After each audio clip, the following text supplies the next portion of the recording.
I think कोई interested नहीं है बताने में। Yes sir. हाँ बताइए प्लीज। यस सर, पानी तो खत्म नहीं हुआ but quality of water degrade हो चुकी है।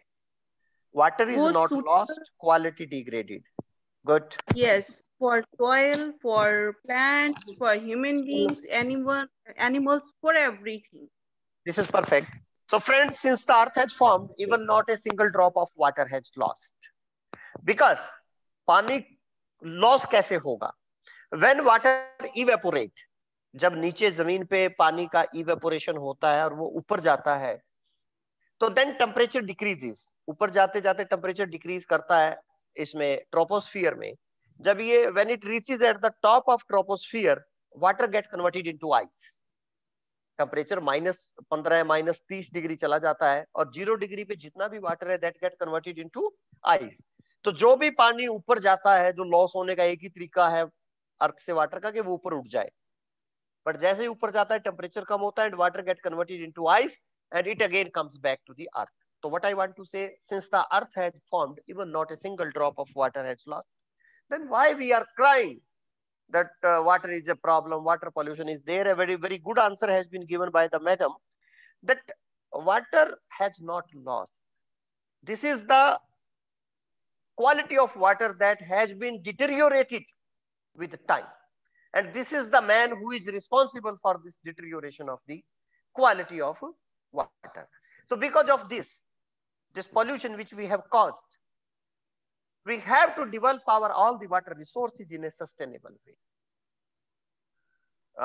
Can anybody tell me where from this term sustainable development has come?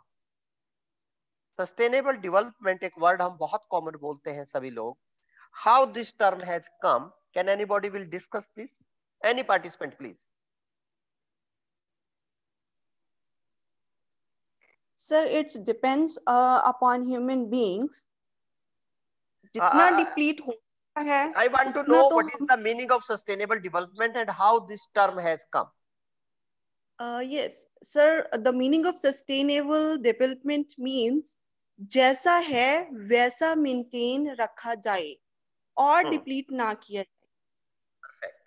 Anyone else? One more view. As groundwater is level is decreasing and ocean level is increasing. So to means maintain the level is sustainable condition. Okay, sustainable development Because it is basically this word was given in 1984. In United Nations, there was a committee, and committee was working on the human and problem and that all. The report of that committee was given, and the name of that report is Our Common Future. Our Common Future. That report is present on the internet, and the chairman of that committee was the then Prime Minister of the I think Norway. I don't remember exactly the country, or maybe the Finland. President of that country was Brundtland, and that commission is called as Brundtland Commission. They have used the word for the first time sustainable development in that book that I'm talking. That is Our Common Future. So sustainable development means, अगर मैं इसको simple words में बोलूं, you are not the owner of all the resources which are present on this earth. जिन पृथ्वी पे जो भी चीज है आप उसके मालिक नहीं हैं. You are the custodians. अगर मैं और इसको सिंपल वर्ड में कहूं, जितने भी रिसोर्सेज पृथ्वी पर हैं आप सब उसके चौकीदार हैं.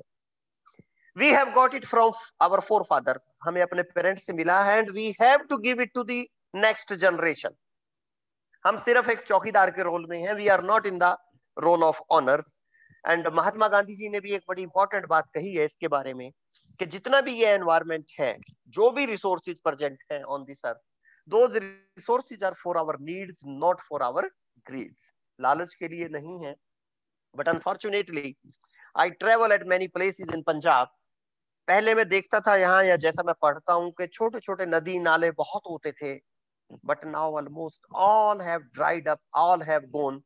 नई जनरेशन को तो ये पता ही नहीं है कि हमारे गांव के पास से 30 साल पहले, 40 साल पहले कोई नदी निकलती थी, कोई नाला निकलता था, और जो एग्जिस्ट कर रहे हैं they all have been converted into a sewage.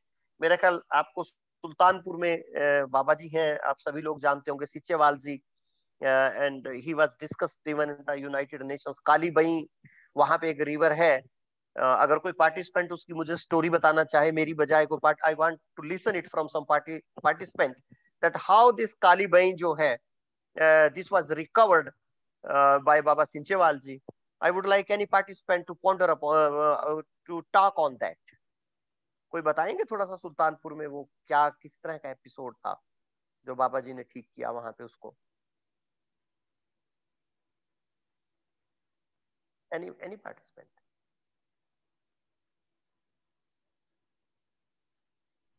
Okay, मैं बताता हूँ। सुल्तानपुर लोधी जो है, अब आपको पता होगा गुरु नानक देव जी के नाम से बहुत जाना जाता है, तो वहां पे एक रिवर है काली बई, that was polluted and all the sewage of the city was put in that river, and it has been recovered. I have visited that place several times. It has been recovered. Now people are doing voting and that all. तो कभी आप जाइएगा उसको देखिएगा. That is a very good example that how a polluted river can be converted into its original state. Original तो नहीं आई होगी, but it has been recovered. So that's a very good place to visit in the Punjab itself. Yes. And whatever resources you have, do the optimum of use of that. जो मैंने अभी बताया कि आप ये नहीं है कि आप उसके मालिक नहीं हैं, आप उसको खत्म कर दें. Yes. And whatever resources are available with you, you conserve them, you manage them, and you preserve them, because this is a limited resource with us as far as this water is concerned. Yes.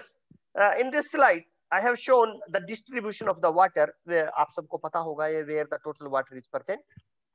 About 97, पहली बात तो ये 70% of this planet is covered with water, and that water is present in the oceans and seas.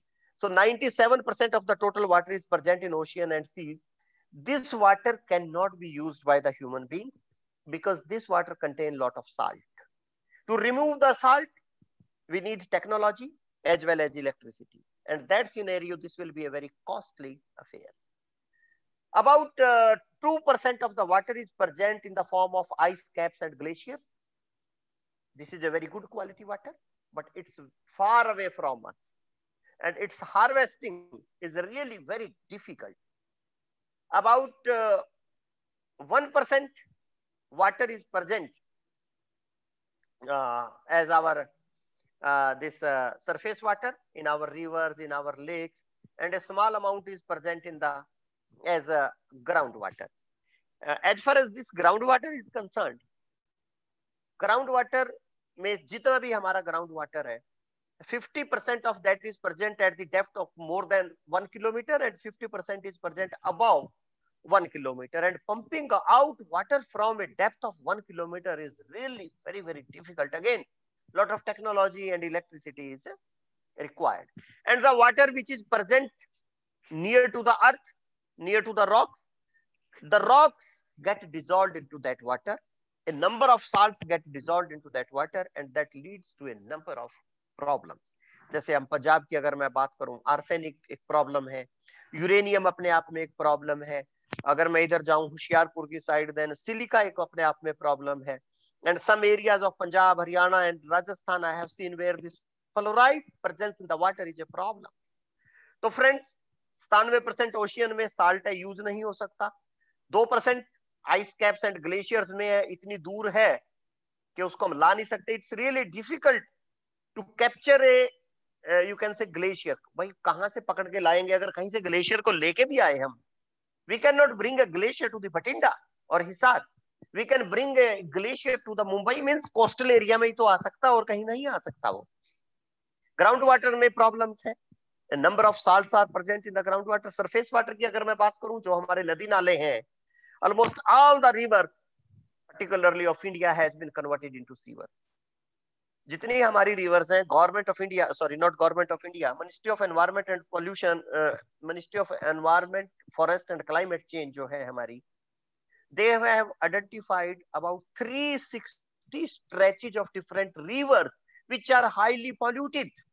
And that pollution is either due to the disposal of industrial waste और that is due to the disposal of sewage. Ganga, जिसे हम माँ कहते हैं, that is one among the polluted river. Yamuna, आप में से अगर कोई हो, एक पंजाब में एक है रिवर जिसे बूढ़ा नाला बोलते हैं, बूढ़ा नाला, पता है आप में से किसी पार्टिसिपेंट को? एनी पार्टिसिपेंट विल टेल के there is something called as Budha Nala? कोई भी participant? So that's located in Ludhiana. हाँ, अब बताइए थोड़ा सा उसके बारे में, आपसे जानना चाहेंगे हम. Sir, in Ludhiana. So that is also the part of the Satluj, but Yes. that is polluted by the industrial effluents and the household waste, Perfect. solid waste. Perfect. That was a river once upon a time. That is a nala now. Basically, this is what I want to say. So this is one example, local example, which I wanted to give. Recently, I was part of a committee. क्योंकि ये मिट्टी जो उठाते हैं, उस committee का मैं एक मेंबर था पंजाब में. तो जब मैंने थोड़ा उसका स्टडी किया तो मुझे पता लगा कि about 30 years back that was a नाला. बरसाती पानी बहता था, लोग उसको खा गए सारे के सारे को. So this kind of things are happening with our water resources. Water resources are really under huge pressure that we will see. अभी कुछ टाइम में हम डिस्कस करेंगे. तो नीचे जो एक मैंने स्लाइड ये पिक्चर लगाया है, this is very important. The water which we use for our daily needs, that is called as fresh water, or sometimes it is called as potable water. तो इसमें एक बड़े अच्छे तरीके से उन्होंने दिखाया है कि if we consider the total water present on the earth is equivalent to this cane, जो ये 18 लीटर का केन दिखाया, अगर मैं ये मान लूं कि दुनिया का सारा पानी इसके बराबर है, तो उसमें जो फ्रेश वाटर है, fresh water means that water which can be used by man without doing any kind of treatment, that is just like one spoon. यानी कि एक बोतल में से, एक बाल्टी में से एक चम्मच के बराबर वाटर हमारे पास अवेलेबल है. Rest of the water is available to us, but we have to do some kind of treatment before it's used, and when we have to do the treatment we need electricity and technology, and to buy the electricity and technology we need money, और दुनिया में पैसा तो नहीं है इन कामों के लिए. yes, वाटर की अगर हम बात करें, जितना भी डिस्कशन हुआ, तो only a small fraction of the water is fresh water, and out of this small fraction further smaller portion is available to us. अगर मैं इंडिया की बात करूं, India is one among the wettest country of the world. Wettest मतलब बरसात बहुत होती है. In India we have lot of rainfall, but the rainfall which we have in India that is highly uneven with time and space. हमारे यहाँ you will find, एक खबर आएगी मई जून में that all the Assam is flooded. On the other hand we will get another news, there is drought in the Rajasthan. एक जगह फ्लड आ गया, एक जगह हमारा ये आ गया, आपका ड्रॉट आ गया. देखिए कितना अनइवन डिस्ट्रीब्यूशन है. इंडिया की अगर मैं बात करूं, on average in India we have 40 rainy days in a year. This is very good number of the rainy days for northern India and that all. Rainfall की अगर मैं बात करूं, it has been estimated that through rainfall we get about 4,000 billion cubic meter water. Huge quantity of the water we get from the rainfall, but only 600 billion cubic meter means only 15% of the rainfall. जितना बरसात आता है उसका केवल मात्र 15% पानी है which we use. Rest of the water we don't use. Ultimately rest of the water end up with the ocean. So friends, we have to think about different ways how this water of rainfall can be used by the human beings before it end up in the oceans. As far as water resources are concerned, almost all our water resources are overexploited, and that's why we have a number of water quality problems. अब हम यहाँ पे थोड़ा सा discussion करेंगे. Can any participant tell me, India में सबसे ज्यादा बरसात कहाँ पे आती है? Where we get maximum rain in India? Any participant, please.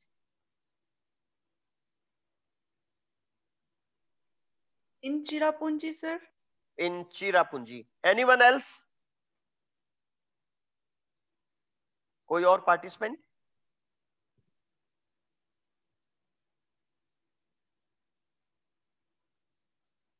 One more participant, please. One more answer I want. Manoj Sharma ji, आप बताएंगे कि कहाँ इंडिया में सबसे ज्यादा बरसात आती है?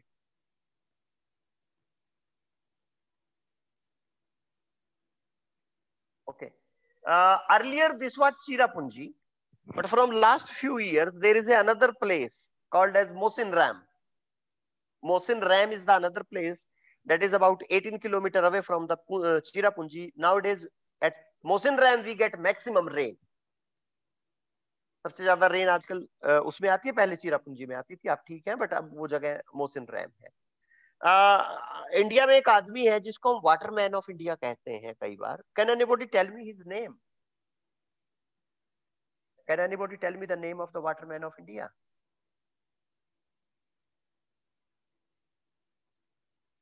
Any participant please.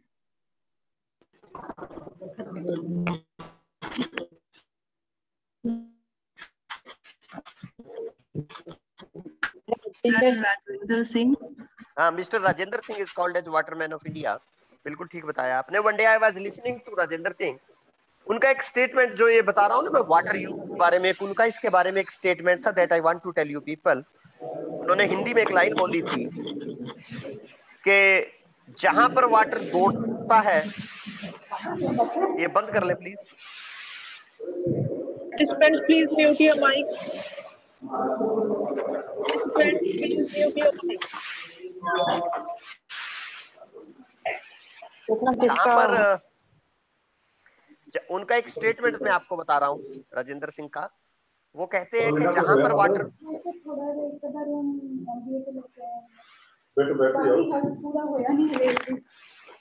बोर्ड तो मिल ही रहा ना जब ਆਪਾਂ ਨੂੰ एक बार इसको बंद कर ले। Gagan ma'am please mute your mic. Doctor Gagan please mute your mic. Okay, मैं बोलता हूँ। तो उनका एक स्टेटमेंट है कि जहां पर वाटर चलता है वहां वाटर को जहां पर वाटर दौड़ता है वहां वाटर को चलना सिखा दो, जहां वाटर चलता है वहां वाटर को रुकना सिखा दो, और जहां पे वाटर रुकता है वहां पे वाटर को बैठना सिखा दो। तो all the problems related to water will be sorted out. Madam इनको बंद कराइए। जी sir, I am trying. Mechanical तो मंगया सी थर्मोडायनामिक लैब पहला ਅਸੀਂ ਲੈਂਦੇ ਸੀ ਉਹਨੂੰ ਤੋਂ ਉੱਥੇ ਹੋਣੀ ਹੈ ਜਾਂ ਫਿਰ ਐ ਸੀਗਾ ਵੀ ਫਿਜ਼ਿक्स लैब है ਉੱਥੇ बोर्ड ਤਾਂ है ना इस तरीके।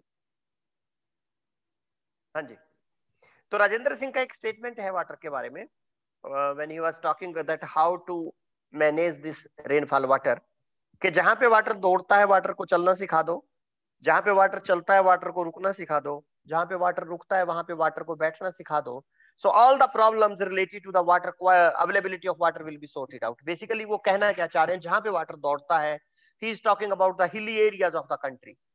यू नो कि बरसात होती है और सारा पानी बह के चला जाता है, तो वो कहना चाहते हैं जहां पे वाटर दौड़ता है तो रुकना उसको चलना सिखा दो, यानी जहां बड़ा फास्ट है उसको थोड़ा स्लो कर दें अगर हम उसकी स्पीड दौड़ने की वाटर की, so water will get leach down, जमीन में चला जाएगा पानी, बह के समुद्र में नहीं जाएगा।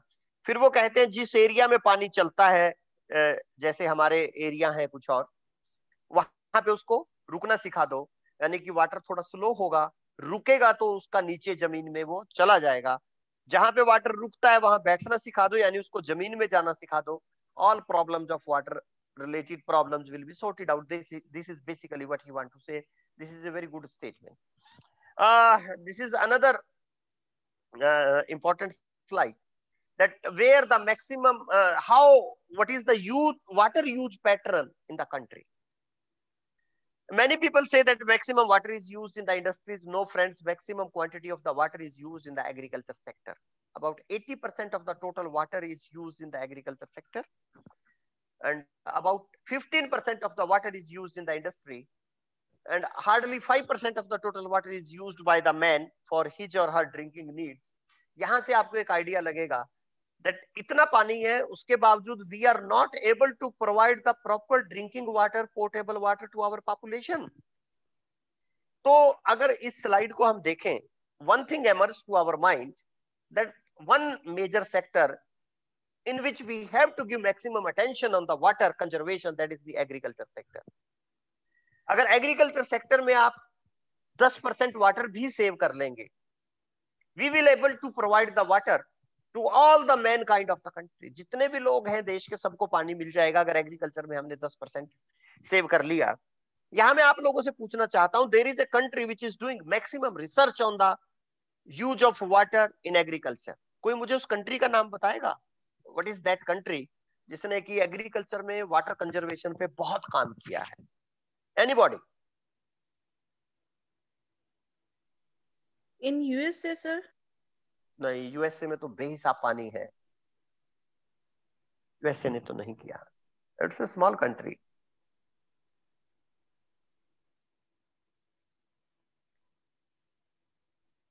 Anyone else?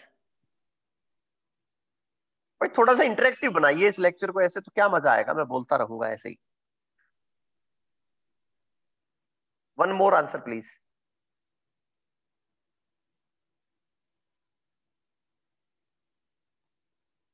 Okay, the maximum research on the use of water has been done in a country named as Israel. Israel has doubled its irrigated area with the same quantity of water. जितना पानी था उसी पानी को लेके double area में irrigation कर दिया। जैसे अगर मैं बताऊं सम ऑफ द प्रैक्टिसेस, जो आज हम ड्रिप इरिगेशन की बात करते हैं, that is given from that country. अगर आज मैं इसके स्प्रिंकलर इरिगेशन की बात करता हूं, that is also from that country. Somebody may be here from civil engineering, they know better than me. अभी मैं पढ़ रहा था 5 साल पहले, they have developed a rain gun machine.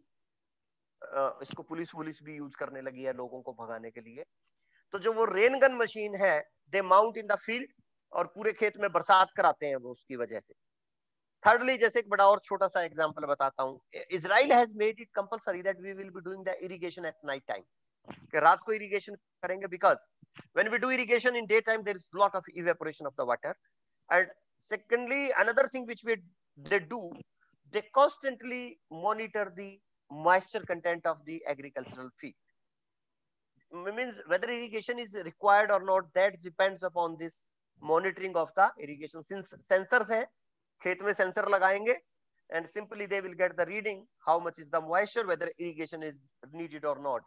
It's not like we people के पूरे के पूरे जब भी पानी आया खेत में पानी लगा दिया। And then हम जो लोग इरिगेशन करते हैं इंडिया में, we use total field flooding system, पूरे खेत में पानी देते हैं। They people don't do this like this. They use different agronomic practices and जिसमें कि पानी की रिक्वायरमेंट कम होती है as compared to this. India has adopted a number of technologies which are given by them, but still we have to educate our farmers, and you people, the youth of the country can play maximum role in this, that how you educate the farmers so that they do lesser use of water. If any participant want to speak from your side, that is most welcome. That how the use of water can be reduced in the agriculture. Anyone, any participant, please.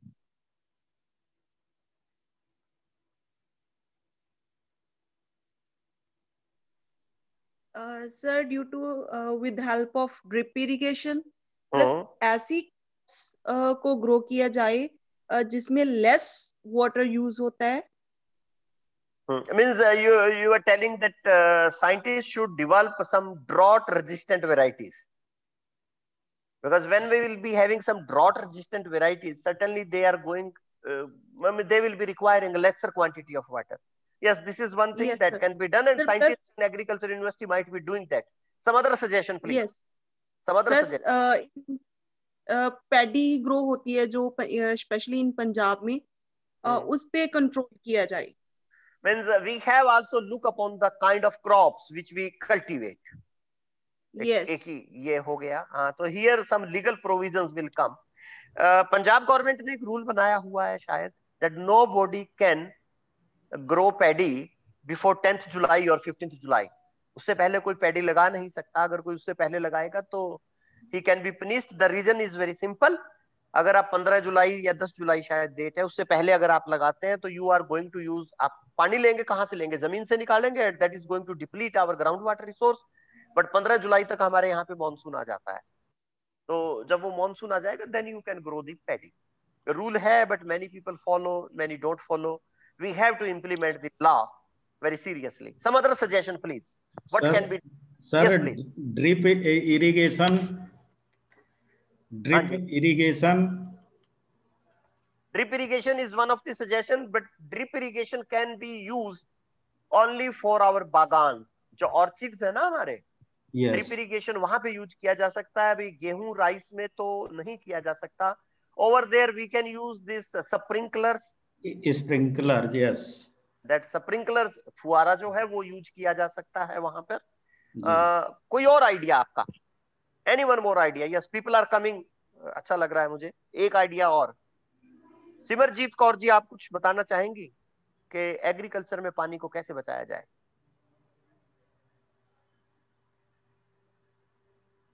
Any one more idea? Okay sir, rain water. हाँ जी बोलना चाह रहे हैं. हाँ बताइए. Rain harvesting करके. Rain water harvesting, yes, that is a very good idea. हाँ, इसके बारे में कुछ बताएं. हाँ sir, water recycling. Water recycling is another idea. But हम अभी एग्रीकल्चर की बात कर रहे थे कि एग्रीकल्चर में क्या करें कि पानी बचे हमारे पास. 3-4 आइडिया हमारे पास आया है कि स्प्रिंकलर यूज करें. एक आइडिया हमारे पास आया कि ड्रिप इरिगेशन करें. एक आइडिया हमारे पास आया कि we develop that kind of varieties which require lesser water, यानी ड्रॉट रेजिस्टेंट वेराइटी का एक हमारे पास आया. एक आइडिया मैं आपको देता हूं कि we should develop salt tolerant varieties. Develop कर रहे हैं लोग. जो साल्ट टॉलरेंट वेराइटी होंगी तो बहुत सारा हमारा पानी जो ब्रैकिश वाटर है, जो साल्टी वाटर है, that can be mixed with the fresh water. मिला के उसको कहीं हम यूज कर सकते हैं. साल्ट रेजिस्टेंट वेराइटीज ग्रो कर सकते हैं हम कुछ. That is one area. 2 लोग बोलना चाह रहे थे, एक बोले, एक और कोई और. हाँ जी.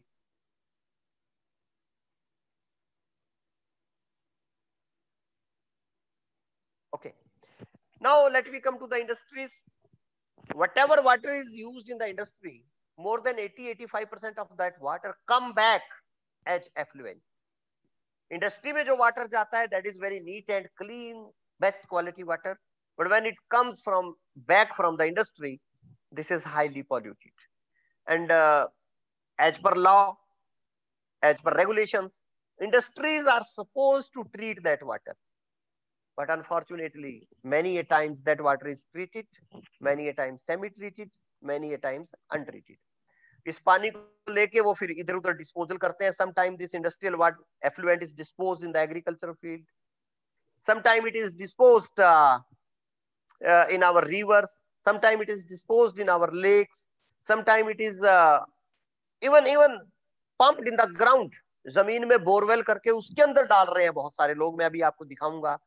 So this is the problem. Actually, industrial water, waste water की अपनी problem है. It contains BOD, it contains COD, it contains color, it may contain number of organic pollutants, it may contain a number of other metallic pollutants.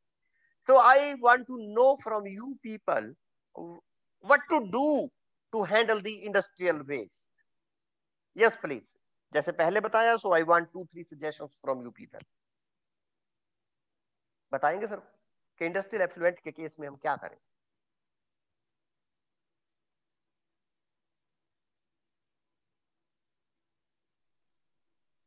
After treatment, they can use wastewater. So means you are suggesting we should do its proper treatment to the level, yes, so that it can be used again in the industry. Means there should be, you can say, closed system in some kind of that system in the industry. जो waste water है उसको treat करें, फिर दोबारा use करें. That's a very good suggestion. One more we please. एक और कोई suggestion on the industrial waste water, क्या करें?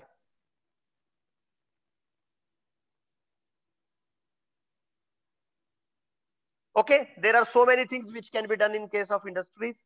First thing is we should that kind of technology which require lesser water. जैसे मैं आपको एक एग्जांपल देता हूं. अभी जो हमारी ये वाइन फैक्ट्री होती है, शराब फैक्ट्री होती है, to produce 1 litre of bottle, एक बोतल को बनाने के लिए 15 litre of waste water is generated. और जो वेस्ट वाटर जनरेट होता है, इसकी बीओडी जो होती है वो 40,000 60,000 से भी ज्यादा होती है. Means it is loaded with the organic compound. तो इसमें सोचने की बात आप लोगों के लिए ये है can we develop a technology जहां पे 1 लीटर शराब बनाने के लिए 1 लीटर पानी प्रोड्यूस, वेस्ट वाटर प्रोड्यूस हो? This is one thing, one area where you can think. Second thing is, what kind of technology should be used? How efficient the technology should be there that should be used by the industry? Industry ऐसी technology use करे कि उनका waste water properly treat हो जाए and they can recycle it, they can reuse this water into their industry. Third thing, there should be the system of water audit of every industry. Her industry में water audit होना चाहिए. Water audit means how much water has gone to the industry, what percentage has gone to the product, what percentage has evaporated, and what percentage has come back as the effluent, and what percentage of that effluent has been treated by the industry and used again in its process, and what percentage of that water has been thrown by them into some river, some lake, and like that. Means कितने percent वो water का किस तरह से use करते हैं, that can be done. Friends, I'll suggest you that after doing this course, please think something about water auditing. And you all are engineers.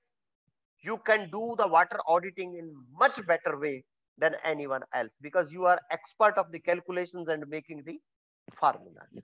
तो इसके बारे में सोचिएगा. Yes, this is another very interesting slide.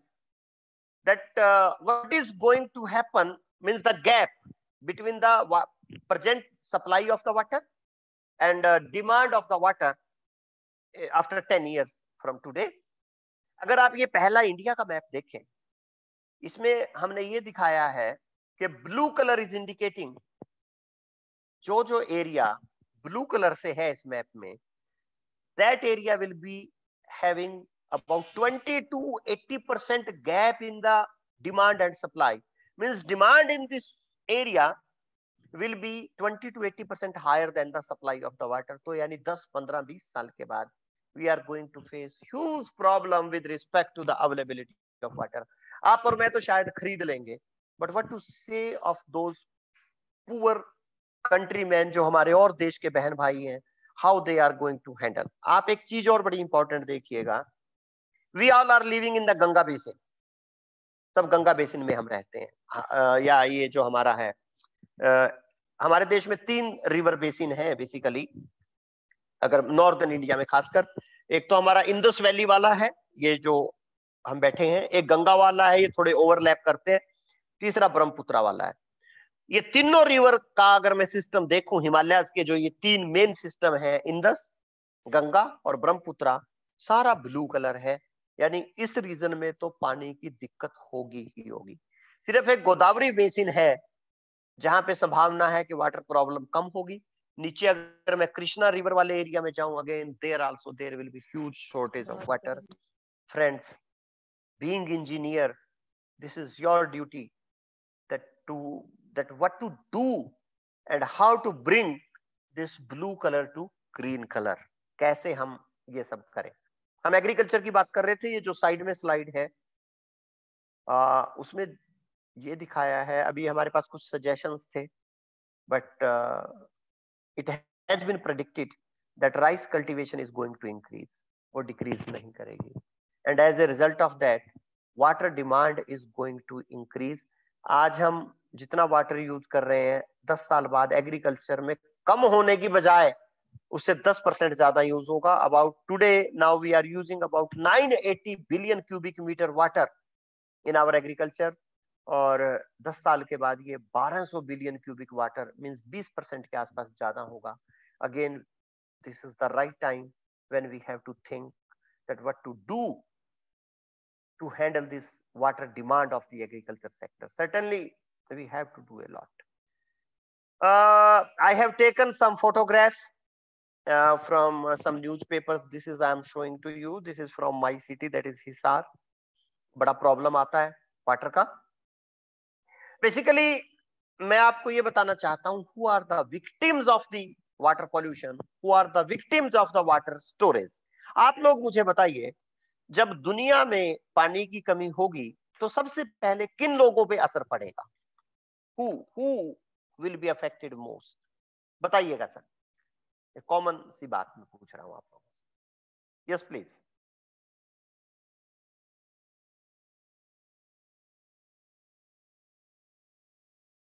Any participant?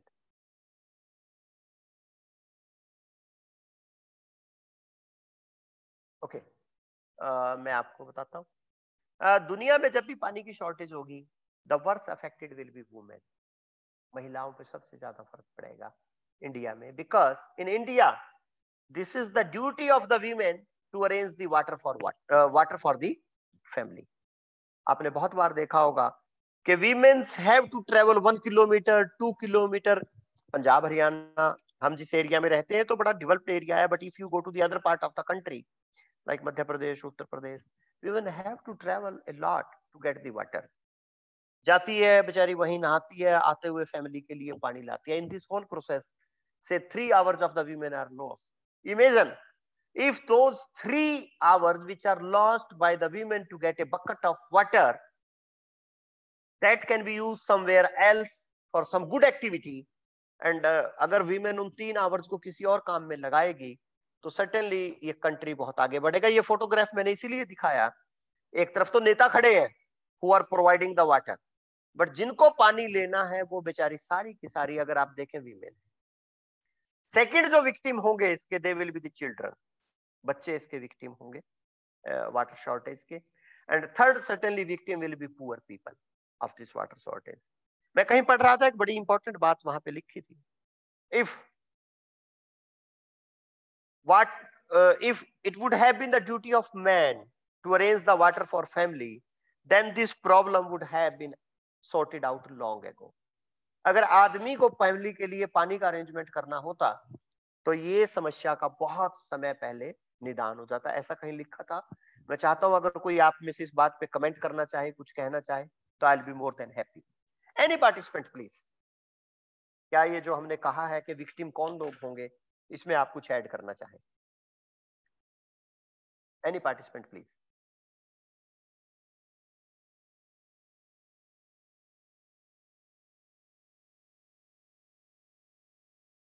Okay.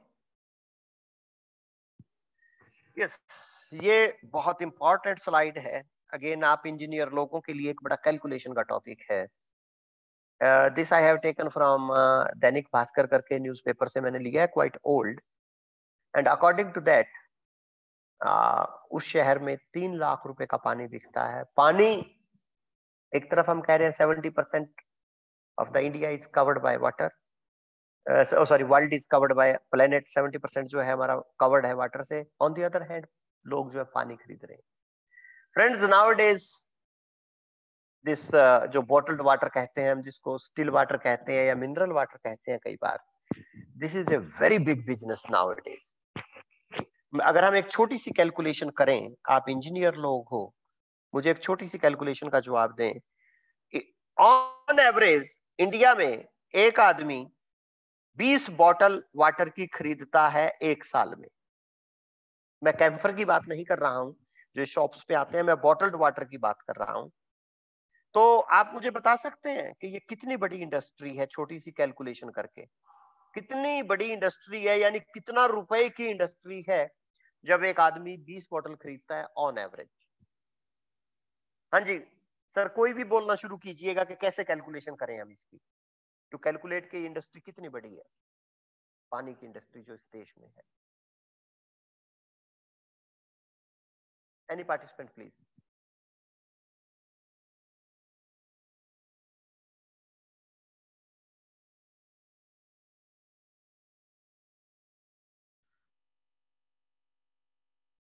No. Okay, मैं करता हूं calculation. देखिएगा हमारी पॉपुलेशन 135 करोड़ के आसपास है. एवरेज हम 20 रुपए की एक बोतल खरीदते हैं, 20 बोतल हम खरीदते हैं, एवरेज हो गया. और मान लो 10 रुपए की मैं एक बोतल मानता हूं, तो ये कितना हो गया? एक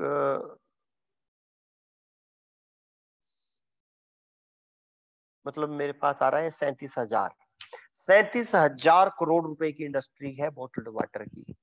और उसके अलावा ये कैंफर वाटर अलग अलग है. इंडिया में बहुत सारे ब्रांड अवेलेबल हैं वाटर के. there are a number of brands of water which are available in India, and many of them are doing fraud also, giving misinformation also, giving mis-science also. उस तरह के भी cases हैं India में। तो पिछले दिनों बड़ा खबरों में था, कोहली जो है हमारे इंडियन क्रिकेट टीम के कैप्टन, वो एक बड़ी कंपनी का पानी पीते हैं, बॉटल्ड वाटर। कोई बताएगा मुझे उस कंपनी का नाम? What is the name of that company जिसका कोहली पानी पीते हैं हमारे? Any participant please?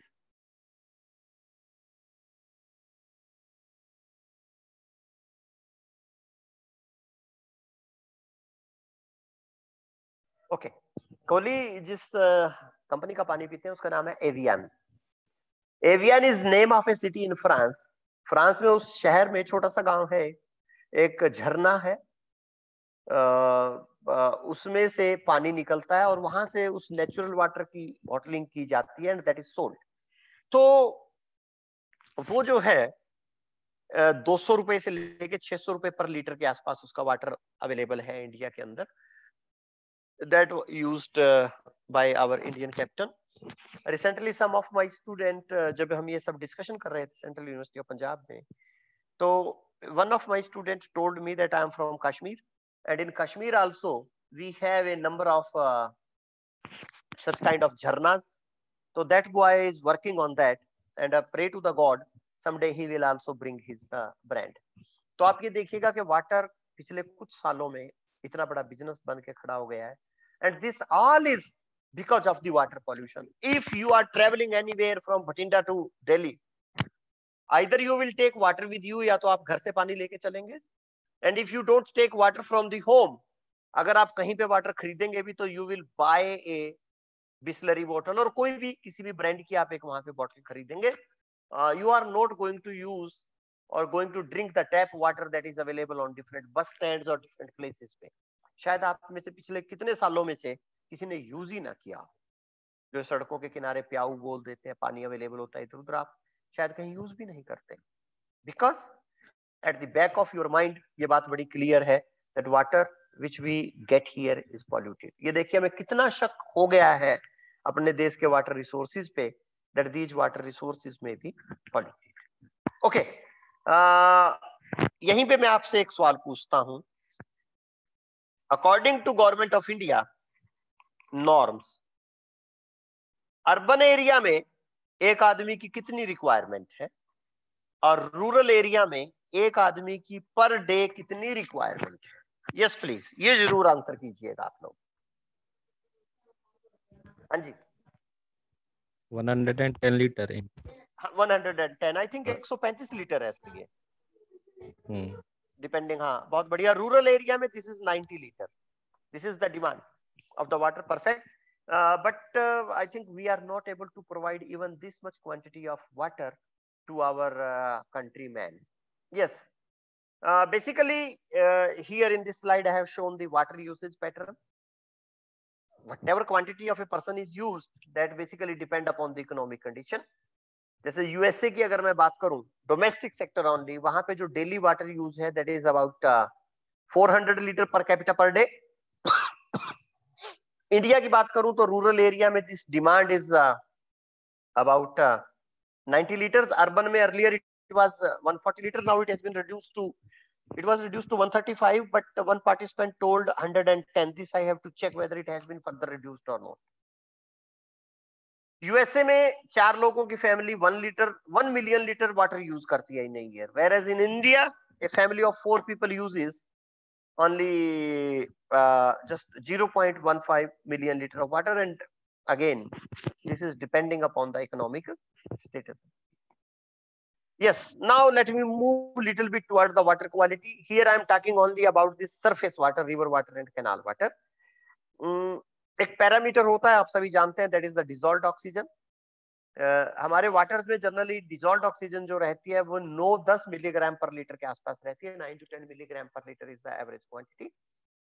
So based upon the amount of dissolved oxygen in water, water can be divided into 5 different categories. If it is in the range of 8 to 9, dissolved oxygen 8 to 9 ppm या milligram per liter, we will say this is good quality water. When it is within 6.7 to 8 ppm, then we say it is slightly polluted. अगर ये 4.5 से 6.5 के आसपास है, then we say it is moderately polluted. अगर 4.5 से कम है, we will say heavily polluted, और अगर 4 से कम है, we will say gravely polluted. And you will be surprised to know that at several stretches of river Ganga, particularly in Kanpur and Jajmau area, the level of dissolved oxygen in the water is less than 4. During the lockdown, it has improved a lot, but otherwise it is somewhere, means बहुत सारे stretches हमारे ऐसे हैं rivers के, about 360 stretches of different rivers of the country where the water is heavily polluted based upon the dissolved oxygen. Yes, this is again a very important slide. All the water sources, sources of water pollution can be divided into point sources and non-point sources. Point sources are those sources which can be identified. So whenever any kind of pollution is coming from a point source, that can be controlled. But the water pollution or the pollutant which are entering to our rivers or our lakes from the non-point sources, that is really very difficult to handle. For example, somebody has used fertilizer in the agricultural field. बरसात हो गया, वो बह के नदी में आ गया.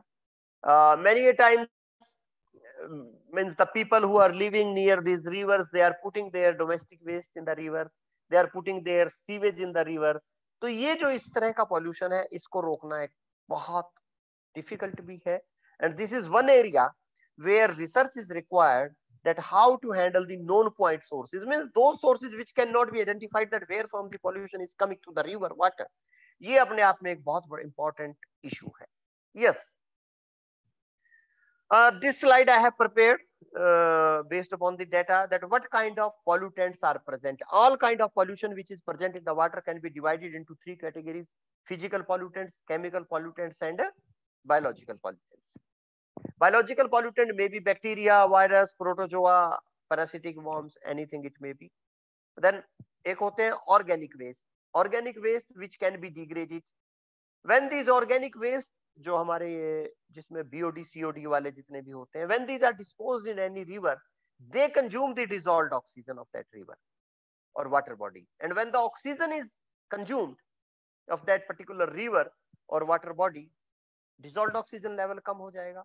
And when dissolved oxygen level is lesser in the river, that is going to affect all the aquatic life. अब जितना भी उसके अंदर fish etc. है, that will be badly affected. Then there may be a number of inorganic pollutants. यानी यहाँ जब मैं plant nutrient की बात कर रहा हूँ, I'm talking NPK, nitrogen, phosphorus, etc. And you know, if the phosphorus is added into any lake, that lead to eutrophication of that lake. Eutrophication means growth of algae in that lake. Then organic chemicals are added. These organic chemicals may be pesticide, etc. Then sediment is added. Sediments are mainly added from the agricultural field. When sediments enter into the river, that time turbidity, it leads to turbidity. And when turbidity is there, that affect the all aquatic life. होता क्या है, these sediments get deposited on the gills of the fish. और gills एक ऐसा system है जिससे मछली सांस लेती है. जब ये उसके गिल पे डिपॉजिट कर जाएंगे, सरफेस एरिया इज डिक्रीज. एक तो डिसॉल्व्ड ऑक्सीजन कम है, उसके गिल पे ये सैंड डिपॉजिट कर गया. उससे क्या होता है, fish will get lesser oxygen. जब उसकी बॉडी में लेसर ऑक्सीजन जाएगी, will not be able to meet the oxygen requirement of the body, certainly this fish is going to die. Then thermal pollution, जितने हमारे thermal power plant हैं, many a time they put their hot water in the river. I have seen one thermal power plant that was in Udaipur city के आसपास कहीं था, and they were putting their hot water in the river. अब हुआ क्या, वो जो गर्म पानी था thermal power plant Chambal river में डाल रहे थे वहां कहीं पे, उदयपुर मैंने गलत बोल दिया, ये मध्य प्रदेश में था, उसमें वो डाल रहे थे गर्म पानी. The water temperature increased by 1.5 degree Celsius. 1 kilometre का स्ट्रेच ऐसा था जहां पे पानी का टेम्परेचर बढ़ गया 1.5 degree. Now when the temperature has increased by 1.5 degree, उसमें जो एनिमल लाइफ थी उस 1 किलोमीटर में, दैट वाज कंप्लीटली डिस्ट्रॉयड. अब एक सोचिएगा, there is one animal life in the upstream, यानी जहां से पानी गर्म होना शुरू हुआ उसके ऊपर तो ठंडा है और उसके नीचे 1 किलोमीटर के बाद फिर ठंडा है। तो जो ऊपर की जितनी भी एक्वेटिक लाइफ थी that has been disconnected from the, यानी अपस्ट्रीम जितना माइक्रो हमारा एनिमल्स वगैरह थे पानी के, वो उनका एक तरह का कनेक्शन कट गया डाउन वालों से, और जो भी इस स्ट्रेच में आ गया 1 किलोमीटर के दैट डाइड। और उससे एक चीज पता लगी कि a number of fish species upstream में ज्यादा थे और डाउनस्ट्रीम में जो है the number of fishes and the varieties were different, and in several cases उनका जो रिप्रोडक्शन बिहेवियर था that was completely changed because of this increase in temperature by 1.5 degree Celsius. इस तरह की बहुत सारी चीजें हो रही हैं आजकल। Yes, this is another news which I have taken from A newspaper. Actually इसमें मैं आपको बताऊं, ये कुछ अंबाला एरिया की बात कर रहे हैं, कुछ जींद एरिया की बात कर रहे हैं। इसमें हो क्या रहा है, there are a number of dye industries. आप ये समझना, ये डाई जो कपड़े की डाई वगैरह करते हैं ना, ऐसी बहुत सारी इंडस्ट्रीज हैं उधर, and these are very small units. As per regulations, as per law, they have to treat their wastewater. But these are very small units. They cannot afford to have the wastewater treatment plant. ये लगाते नहीं है wastewater treatment plant. उसका इन लोगों ने दूसरा रास्ता ढूंढ लिया है। They make a hole in the earth, एक बोरवेल करते हैं जमीन में नीचे तक जहां तक वाटर आता है, and they put their effluent in the borewell. अब कभी वो रेड कलर की डाई होती है, कभी येलो कलर की डाई होती है, कभी ब्लैक कलर की डाई होती है। उसका नतीजा क्या हुआ, वो सारे का सारा नीचे ग्राउंड वाटर जो था दैट बिकम कलर्ड, और आसपास जब कोई नलका लगाता है, कोई हैंडपंप लगाता है, जब आसपास के एरिया में किसी का नलके से लाल पानी आता है, किसी के नीला आता है, किसी के हरा आता है, और if the water is not coloured that time it is laden by the chemicals. जो केमिकल थे एफ्लुएंट में वो आते हैं उसके अंदर, and people are suffering from a number of diseases because of this. तो if any of the participant among you want to share this kind of story which they have seen in their neighbourhood, किसी ने इस तरह का आसपास कहीं देखा हो, तो I would be interesting to know from you. Please बताइएगा मुझे कोई स्टोरी, कोई आपने कहीं पे देखा हो तो इस तरह का, प्लीज एनी पार्टिसिपेंट।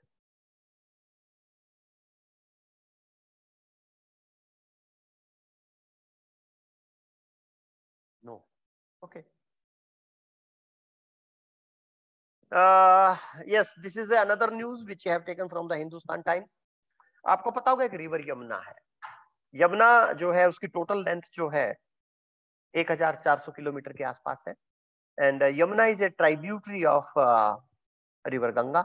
यमुनोत्री से शुरू होती है, पहाड़ों से पास करके ये हरियाणा में एंड करती है, हरियाणा में एंटर करती है। हरियाणा में जहां पे ये एंटर करती है उस जगह का नाम आपने सुना होगा, हथनी कुंड बैराज करके हम उस जगह को बोलते हैं। यमुनानगर डिस्ट्रिक्ट में कहीं जाके ये जगह है, वहां पे ये एंटर करती है, एंड हरियाणा में अबाउट 248 किलोमीटर के आसपास इसकी लेंथ है, and then it enters into Delhi. जब ये दिल्ली में एंटर करती है, वहां पे गांव है हरियाणा का, the last village, the name of that village is पाला। पाला से ये दिल्ली में एंटर करती है, दिल्ली में ये करीब 28 किलोमीटर इसकी टोटल लेंथ है, then it enters into again into Haryana in Palwal area, and then it finally enters into UP. A case is going on between Haryana government and Delhi government in Supreme Court. Haryana is saying this is Delhi which is responsible for the pollution of river Yamuna, and according to the data which is available, Yamuna का जो है only 2% stretch is in the Delhi region, but 70% of the total pollution which is there in the Yamuna, that is only in the Delhi stretch. यानी सबसे ज्यादा pollution जो है इसकी that is in the Delhi stretch. Reason is very simple. There are number of drains of the Delhi, and those drains they put their water in the river Yamuna. Sometimes though that water which is disposed in the river Yamuna is treated, sometimes it is untreated, sometimes semi-treated. दूसरा कारण एक और है, barrage, you know better, at barrage Hathni Kund barrage जो है वहां पे, वहां से 2 रिवर बनाई गई हैं, one is called as eastern Yamuna canal and second one is called as western Yamuna canal, all the water at Hatnikund barrage from the river Yamuna is diverted to these canals. जितना पानी है इन दोनों रिवर के अंदर हम उठा के डाल देते हैं. Yamuna gets almost dried up at Hatnikund barrage. जो वेस्टर्न यमुना कैनाल है वो हरियाणा से होती हुई दिल्ली में चली जाती है, हैदरपुर ट्रीटमेंट प्लांट में, जो दिल्ली को ड्रिंकिंग वाटर देती है. ईस्टर्न यमुना कैनाल जो है सहारनपुर की तरफ निकल जाती है. यमुना वहां पे ड्राई कर जाती है हथनीकुंड बैराज पे. जब वहां से फिर नीचे यमुना जब चलती है तो 29 किलोमीटर नीचे आके there is another small river that is called Som river. एक छोटी सी रिवर है, वो रिवर अपना वाटर यमुना में डालती है. That time Yamuna get recharge. अभी जो ये सोम रिवर है छोटी सी रिवर है, बट इसका एक बड़ा इंटरेस्टिंग फैक्ट है यमुना इसका सोम रिवर का, that the water of Som river get gold. इसके अंदर गोल्ड है इस रिवर के अंदर. And when you will search on internet, आप यूट्यूब में कभी डालिएगा gold in Som river in Yamunanagar district, you will find some videos over there that a number of villagers every day go to the river Som, उसके किनारे पहुंच जाते हैं और वहां का पानी को छानते रहते हैं. तो उन्हें पत्थर में कभी कभार कोई सोने का टुकड़ा हाथ लग जाता है. But now what the Yamunanagar administration has started to do, वो किसी को ठेका देने लगे हैं वहां पे सोना ढूंढने का, ताकि they can get some money out of that. सरकार तो ढूंढती रहती है इस तरह के तरीके. तो पढ़िएगा सोम रिवर के बारे में, दिस इज वेरी इंटरेस्टिंग. और एक प्लांट होता है,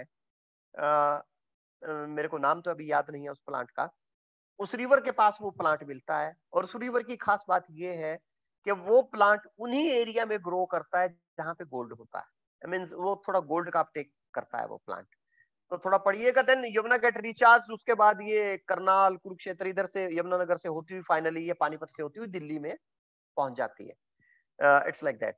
तो एक कोर्ट केस चल रहा है इस टाइम पे between supreme in the supreme court between Haryana government and Delhi government. वो वापिस आ रहा हूं उस बात पे. वो जो कोर्ट केस है उसमें government of Haryana is blaming the Delhi government that you are responsible for this pollution. Delhi government is blaming the Haryana government that you are responsible for this pollution of river Yamuna, but the case is going on.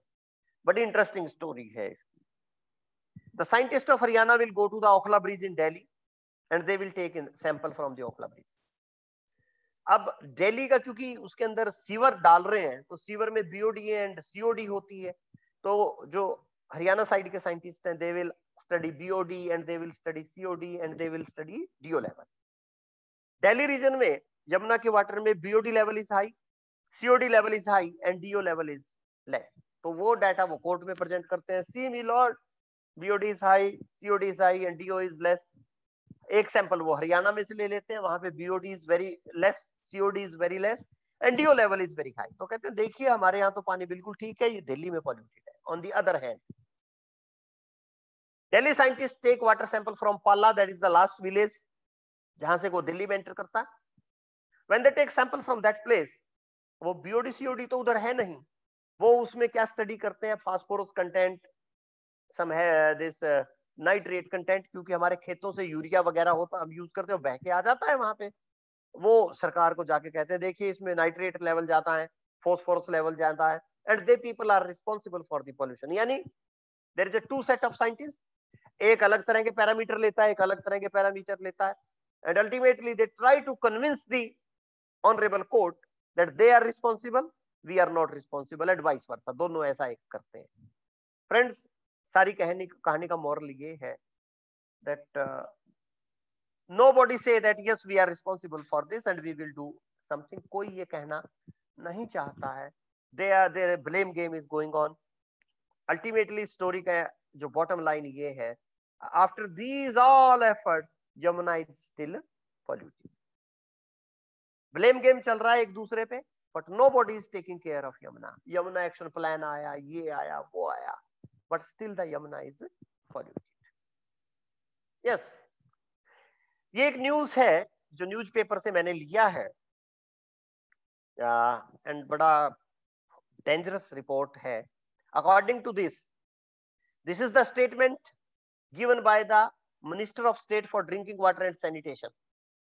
Bharat Singh Solanki हमारे मंत्री थे. उन्होंने ये शायद लोकसभा या राज्यसभा का उनका बयान है, राज्यसभा का है शायद. वो ये कहते हैं कि because of the ground water pollution about 4.25 crore population of the country is at risk due to the presence of chemical contaminant in the groundwater. आप देखिएगा कि कितनी जनता, इतनी जनता हरियाणा और पंजाब की टोटल मिला के होती है लगभग, यानी इतने लोग देश के, they are at risk due to the presence of chemicals in the groundwater. ये स्टेटमेंट किसी अखबार की नहीं है, ये स्टेटमेंट एक हमारे मंत्री ने राज्यसभा में जो दिया है वो स्टेटमेंट है. According to him, out of about 1.7 million यानी करीब 17 लाख गांव जो हमारे यहाँ पे हैं, उनमें से 78,000-80,000 गांव ऐसे हैं जहां पे at least one of the water is contaminated by the chemical pollutant. That chemical pollutant may be iron, that may be fluoride, that may be arsenic, that may be nitrate, that may be salinity. और ये हाँ, ये अगली line में लिखा है. This question was posed to the minister by the then Rajya Sabha member Jaya Bachchan ji. ये उनका क्वेश्चन था. Then he has told that in these areas a number of problem may arise. उन्होंने कुछ problem बताई राज्यसभा में, diarrhoea problem, dysentery, cholera, typhoid, this encephalitis syndrome. ये जितने disease उन्होंने बताए हैं, these are not because of the chemicals. Most of these diseases are caused by the microbial contamination. इसका मतलब माइक्रोबियल भी है देश में. और फिर उन्होंने बताया कि 171 ऐसे हैं, डिस्ट्रिक्ट की बात कर रहा हूं मैं, लगभग 700 डिस्ट्रिक्ट में से 171 डिस्ट्रिक्ट ऐसे हैं जहां पे ये जैपनीज एन्सेफेलाइटिस वगैरह की प्रॉब्लम है. And according to them they have identified 60 high priority districts in 5 state, Assam, Bihar, Tamil Nadu, Uttar Pradesh, West Bengal, जहां पे इन्होंने कुछ काम करने की बात की. तो यू कैन अंडरस्टैंड ये केमिकल पॉल्यूशन ना अपने आप में एक बहुत बड़ा खतरा है. Reason being, there are several chemical pollutants which are present in the water but they neither give any color nor give any odor. मैंने घर में नलका लगाया, हैंडपंप आया, पानी आया, मैंने पी के देखा, मैंने कहा बड़ा मीठा पानी है, but it is containing a number of contaminants. वो बात मुझे चल के 10 साल बाद पता लगेगी when my family will be affected by those diseases. इसकी हमें आर्सेनिक की बड़ी इंटरेस्टिंग स्टोरी है जो अब थोड़ी देर बाद हम बात करेंगे. Yes, this is another very important phenomena, that is biomagnification. Biomagnification होता क्या है बेसिकली? एक जैसे हम थोड़ा सा जो लोग इकोलॉजी के होंगे वो समझते होंगे, जो हमारा ट्रॉफिक लेवल है एक जगह से दूसरा जाएंगे, जैसे इसमें मैंने जो फोटोग्राफ दिखाया है इसमें बायोमैग्निफिकेशन दिखाया. पानी है हमारा, किसी भी से लेक का, समुद्र का, कोई भी लेक, उसके अंदर एक पीसीबी मैंने लिखा है, पॉलीक्लोरिनेटेड बेंजीन. इसको हम ऐसे मान लूं कि डीडीटी है. ये डीडीटी का लेवल पानी जो है हमारा, उसके अंदर बहुत थोड़ा है, से इट इज कुछ पॉइंट्स में प्रेजेंट है. तो सबसे छोटा जीव जो किसी भी वाटर बॉडी में होता है वो फाइटोप्लैंक्टन होता है. उस पानी में वो रह रहा है तो उसमें से कुछ वो उसमें जाएगा और उसमें कुछ कंसंट्रेट हो जाएगा फाइटोप्लैंक्टन में, यानी जितनी पानी में कंसंट्रेशन थी उससे कुछ ज्यादा आ जाएगी फाइटोप्लैंक्टन में. यानी ये नीचे लिखी है, concentration in the phytoplankton will be 0.025 ppm आ गई. फाइटोप्लैंक्टन को खाएगा जूप्लैंक्टन, उसमें ये 5 गुना बढ़ गई कंसंट्रेशन जूप्लैंक्टन में, ये हो गई 0.125 ppm. जूप्लैंक्टन को खाती है छोटी मछली, छोटी मछली में ये कंसंट्रेशन हो गई 1 ppm. छोटी मछली को खाती है बड़ी मछली, उसमें हो गई ये 5 ppm. बड़ी मछली को खाते हैं पक्षी, उसमें कुछ हो गई, और फिर पक्षी के आए अंडे, अंडे में हो गई ये 124 ppm. यानी जो वैल्यू फाइटोप्लैंक्टन में 0.025 थी, that has increased to 124 ppm. कितनी हाई हो गई है. तो this increase in concentration of chemicals in organism from one trophic level to the another. ये डिफरेंट लेवल है ना, phytoplankton, zooplankton, small fish, bigger fish, bird, bird के eggs, these are different levels. तो this increase in concentration of the pollutant with each level is called as biomagnification. And biomagnification is very important with respect to these you can say water pollutant, particularly these organic pesticide वगैरह को लेके बहुत important है. Friends, इसी तरह से 2-3 terms हम और यूज करते हैं, teratogen, mutagen and carcinogen.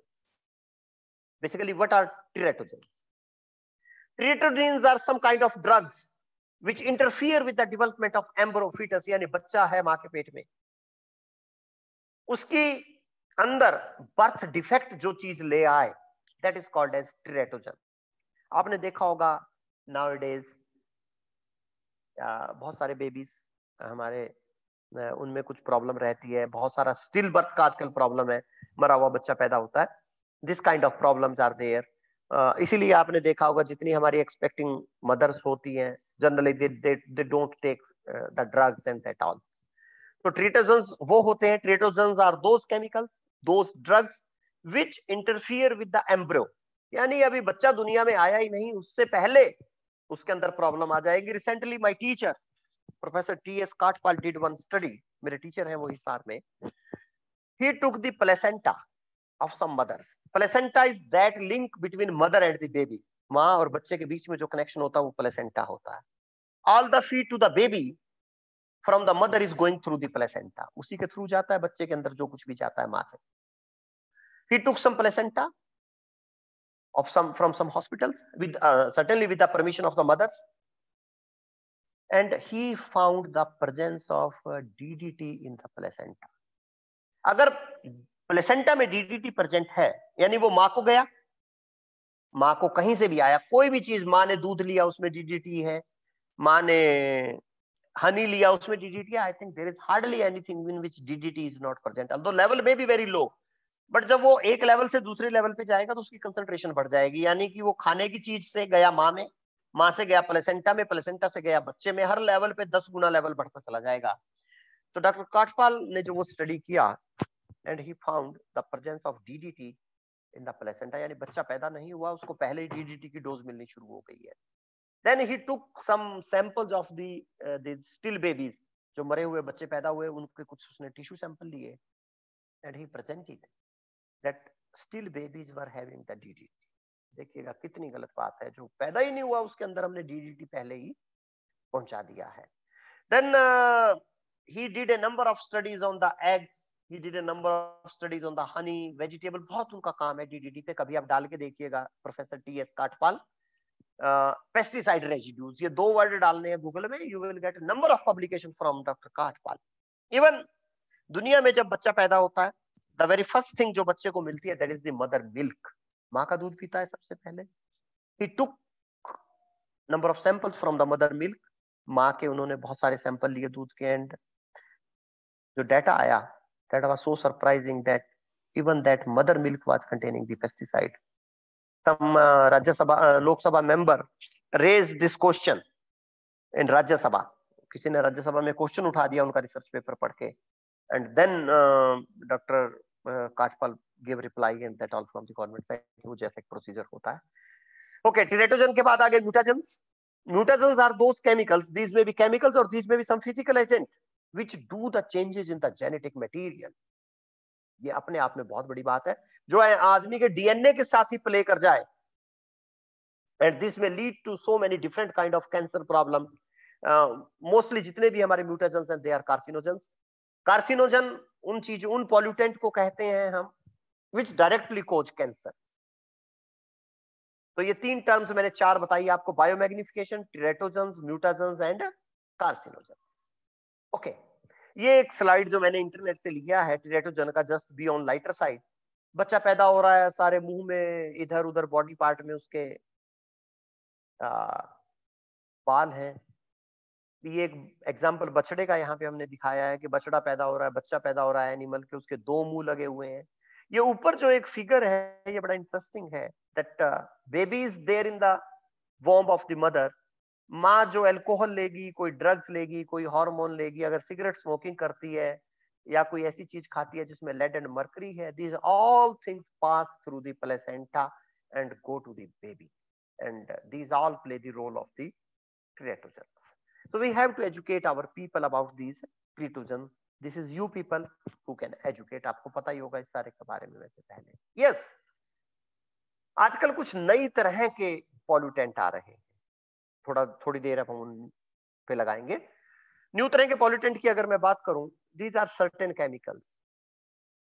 Earlier these were not present in the water. but in the last 10, 20, 30 years, they have started appearing in the water, and their presence has been detected in the water supply. These are called as contaminants of emerging concern, or simply emerging contaminant हम कह के इनको बोलते हैं. ये जो है emerging pollutant की जो मैं बात कर रहा हूँ, ये बहुत important है हमारे लिए. Today we don't know what kind of health risk they are going to pose to the human health as well as environment. अभी हमें नहीं पता इनका क्या इफेक्ट होगा आदमी पे और environment पे. But these pollutants are present, and certainly a time will come when they are going to show some of the problems. So let us come to some of the new emerging pollutants. Friends, एक तो नई तरह के जो pollutant आ रहे हैं वो है pharmaceuticals. Pharmaceutical you all understand. ये हम लोग क्या करते हैं, जो अनयूज्ड ड्रग है, कुछ है, उठा के इधर उधर फेंक देते हैं. Ultimately these end up into the water body. I'll be showing you one research paper that has been published by Professor A.K. Mittal from IIT Delhi. He was having a very big project on the monitoring of the presence of antibiotics in river waters. वो एक उनका project था, और उस पे उन्होंने एक paper publish किया, और उन्होंने ये पाया है कि गंगा के वाटर में, यमुना के वाटर में antibiotics are present. Concentration is at nano level, micro, nano, pico level पे है. बट और जब हम ये वाटर पीते हैं तो सर्टेनली वो मेरी बॉडी में भी जाएंगे वो antibiotics. when I don't require any antibiotic, then why these antibiotics are going to my body? क्यों जा रहे हैं ये? इसका नुकसान क्या होगा? स्लोली जब ये मेरी बॉडी में बिल्ट होते चले जाएंगे फार्मास्यूटिकल्स, एंटीबायोटिक्स और दुनिया भर के जो ड्रग्स हैं, मेरी बॉडी में रेजिस्टेंस आ जाएगी अगेंस्ट दीज. अगर मैं पंजाबी में कहूं तो मेरी बॉडी अमली हो जाएगी. अमली, अमल खाता है ना आदमी जो नशा करता है, एक स्टेज के बाद उसको नशा ही नहीं होता. तो same way happen with me और विद यू. हमारी बॉडी में वो एंटीबायोटिक्स बिल्ट होते चले जाएंगे, और जब एक्चुअली मुझे उसकी जरूरत होगी एंटीबायोटिक की to handle some disease, that time वो मेरे पास वो काम ही नहीं करेगा, क्योंकि मेरी बॉडी रेजिस्टेंट हो चुकी होगी. Secondly, personal care products.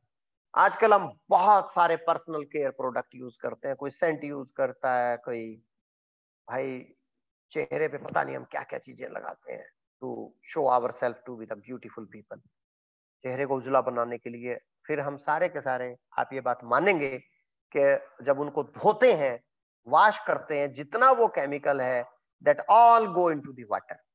जब भी हम कभी मेकअप करते हैं, कुछ भी करते हैं, वो सारे का सारा पानी में ही जाता है ना. पानी से वो सीवेज प्लांट में जाएगा, सीवेज प्लांट में वो जाएगा, सीवेज प्लांट उसको ट्रीट ही नहीं कर पाता. तो ultimately that personal care product always going to stay in that water. तीसरे कंपाउंड जो है, these are endocrine disrupting compounds. दोस्तों ये और भी डेंजरस है. एंडोक्राइन डिसरप्टिंग कंपाउंड्स, केमिकल्स, वो केमिकल्स हैं जो कि जेंडर चेंज कर देते हैं. It has been seen in several rivers कि वहां पे जितनी फीमेल फिश थी, they have converted into male. Female में मेल का करेक्टर आ गया है, and as a result of that क्या होगा, जब रिवर में फीमेल रहेगी ही नहीं तो क्या होगा, नए बच्चे नहीं आएंगे. नए बच्चे नहीं आएंगे तो अल्टीमेटली वो स्पीसीज इस पृथ्वी से खत्म हो जाएगा. ये हो रहा है एंडोक्राइन डिसरप्टिंग कंपाउंड की वजह से. जेंडर चेंज कर दिए हैं. Okay, today the effects are known on the fish. मछली पे हमें पता लग गए, बट वही वाटर मैं भी तो पीता हूं, आप भी तो पीते हैं. Think tomorrow what will happen to our generation. Yes, अब इनके सोर्सेज क्या क्या हो सकते हैं, कहां से ये नई तरह के पॉल्यूटेंट आ रहे हैं. One are elimination from the body. Yes, जो कुछ दवाई मैंने खाई, that all medicine is not used by my body. A small fraction is used by my body, and remaining तो सारे का सारा या तो यूरिन से बाहर आएगा या लेटरिन से बाहर आएगा, और ये सारे का सारा जाएगा सीवर में. ट्रीट वहां होगा नहीं, और सीवर को ट्रीट करके या तो हम खेतों में लेके जाएंगे, कहीं खेतों में डाल लेंगे, कहीं भी जाएगा, या रिवर में जाएगा, तो that is going to cause the problem. तो एक तो हमारी बॉडी से निकलता है. लेकिन फ्लशिंग ऑफ अनयूज्ड और एक्सपायर्ड प्रोडक्ट, जो हम ये इधर उधर फेंक देते हैं ना, जो बच गया, अरे फेंक दो यार इसको, that is another source. Then a leachate from landfill.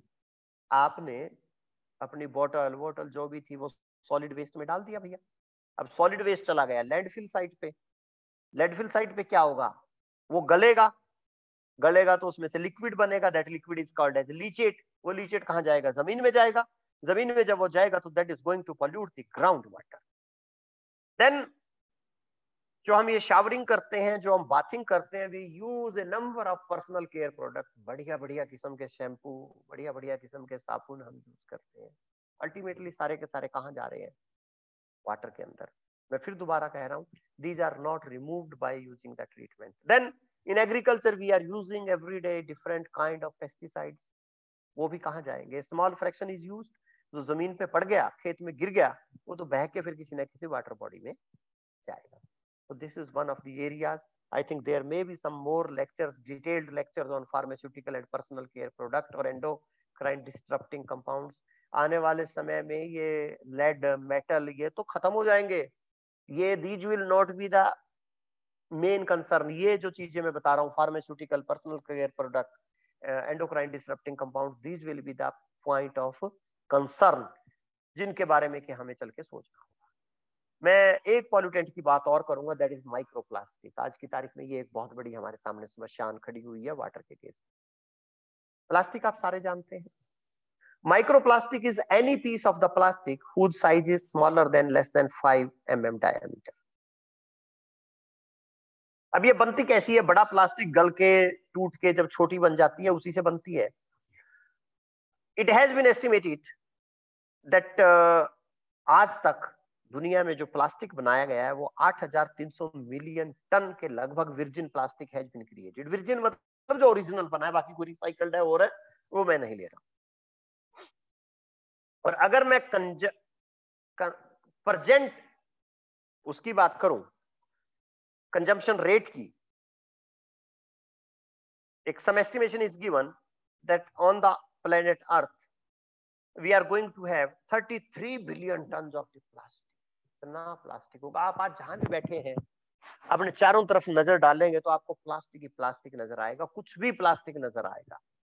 This is one of the major concern. Yes, this slide I have written 2 times।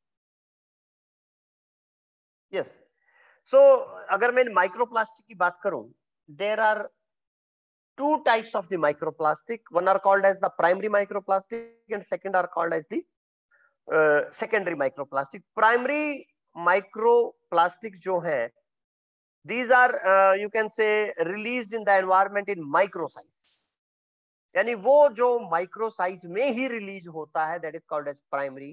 एक ऐसा होता है जो बड़ी प्लास्टिक के टूटने से बनता है, that is called as secondary microplastics.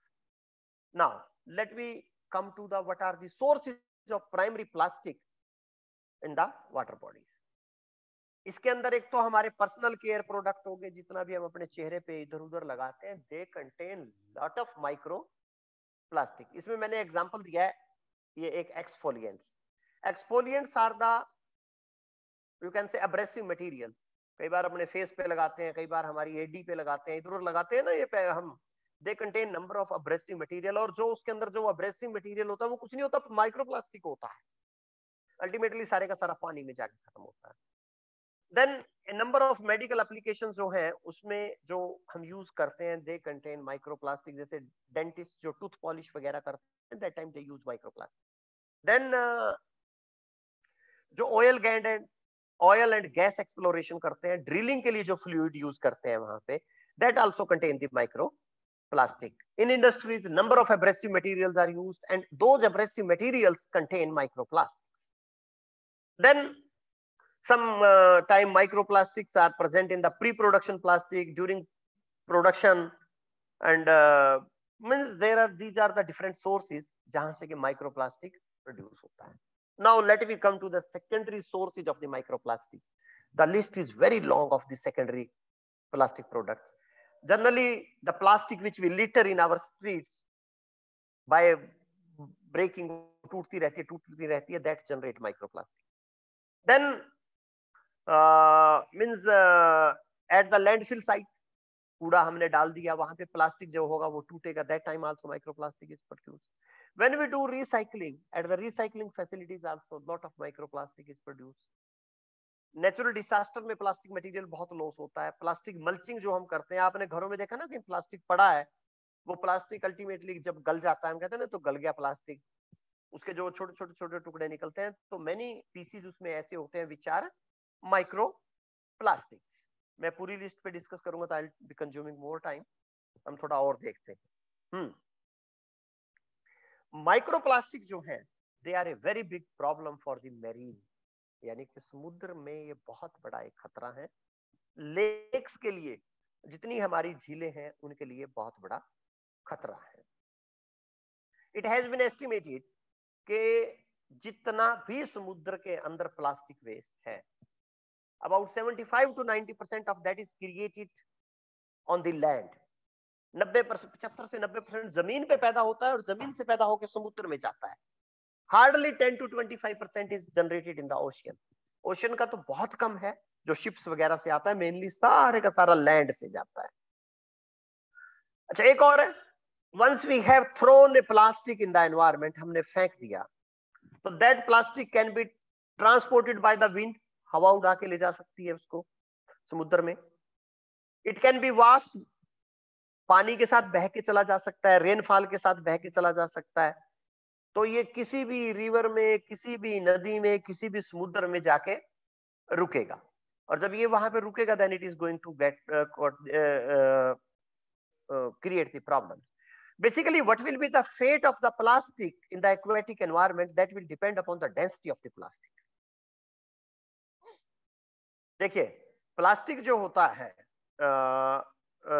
जो हमारा ओशन वाटर है, फ्रेश वाटर की बात करें या ओशन वाटर की बात करें, अगर तो प्लास्टिक हमारा हैवी है, then the density of the sea water and ocean water, तो दिस विल गेट सबमर्ज, नीचे डूब जाएगा। अगर उसकी डेंसिटी कम है, ज्यादा है, सॉरी, प्लास्टिक की डेंसिटी ज्यादा है, प्लास्टिक भारी है, तो वो डूब जाएगा। अगर प्लास्टिक वो डूब के नीचे क्या करेगा, वो बात अलग है।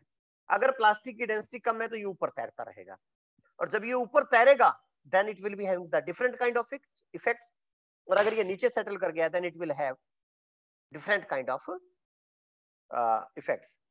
और इसकी वजह से होता क्या है, ये जो प्लास्टिक है, that exist for a very long time in the water body, and it is transported from a long range, क्योंकि लंबे समय तक रहता है, गलता नहीं है, तो कहीं से उड़ के समुद्र में आ सकता है भैया।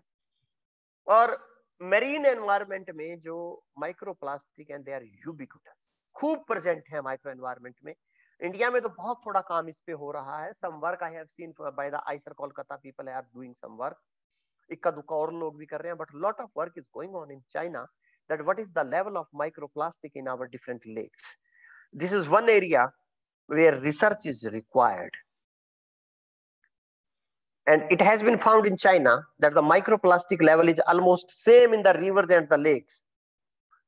उतना ही समुद्र में है, उतना ही रिवर्स में है, उतना ही लेक्स में है।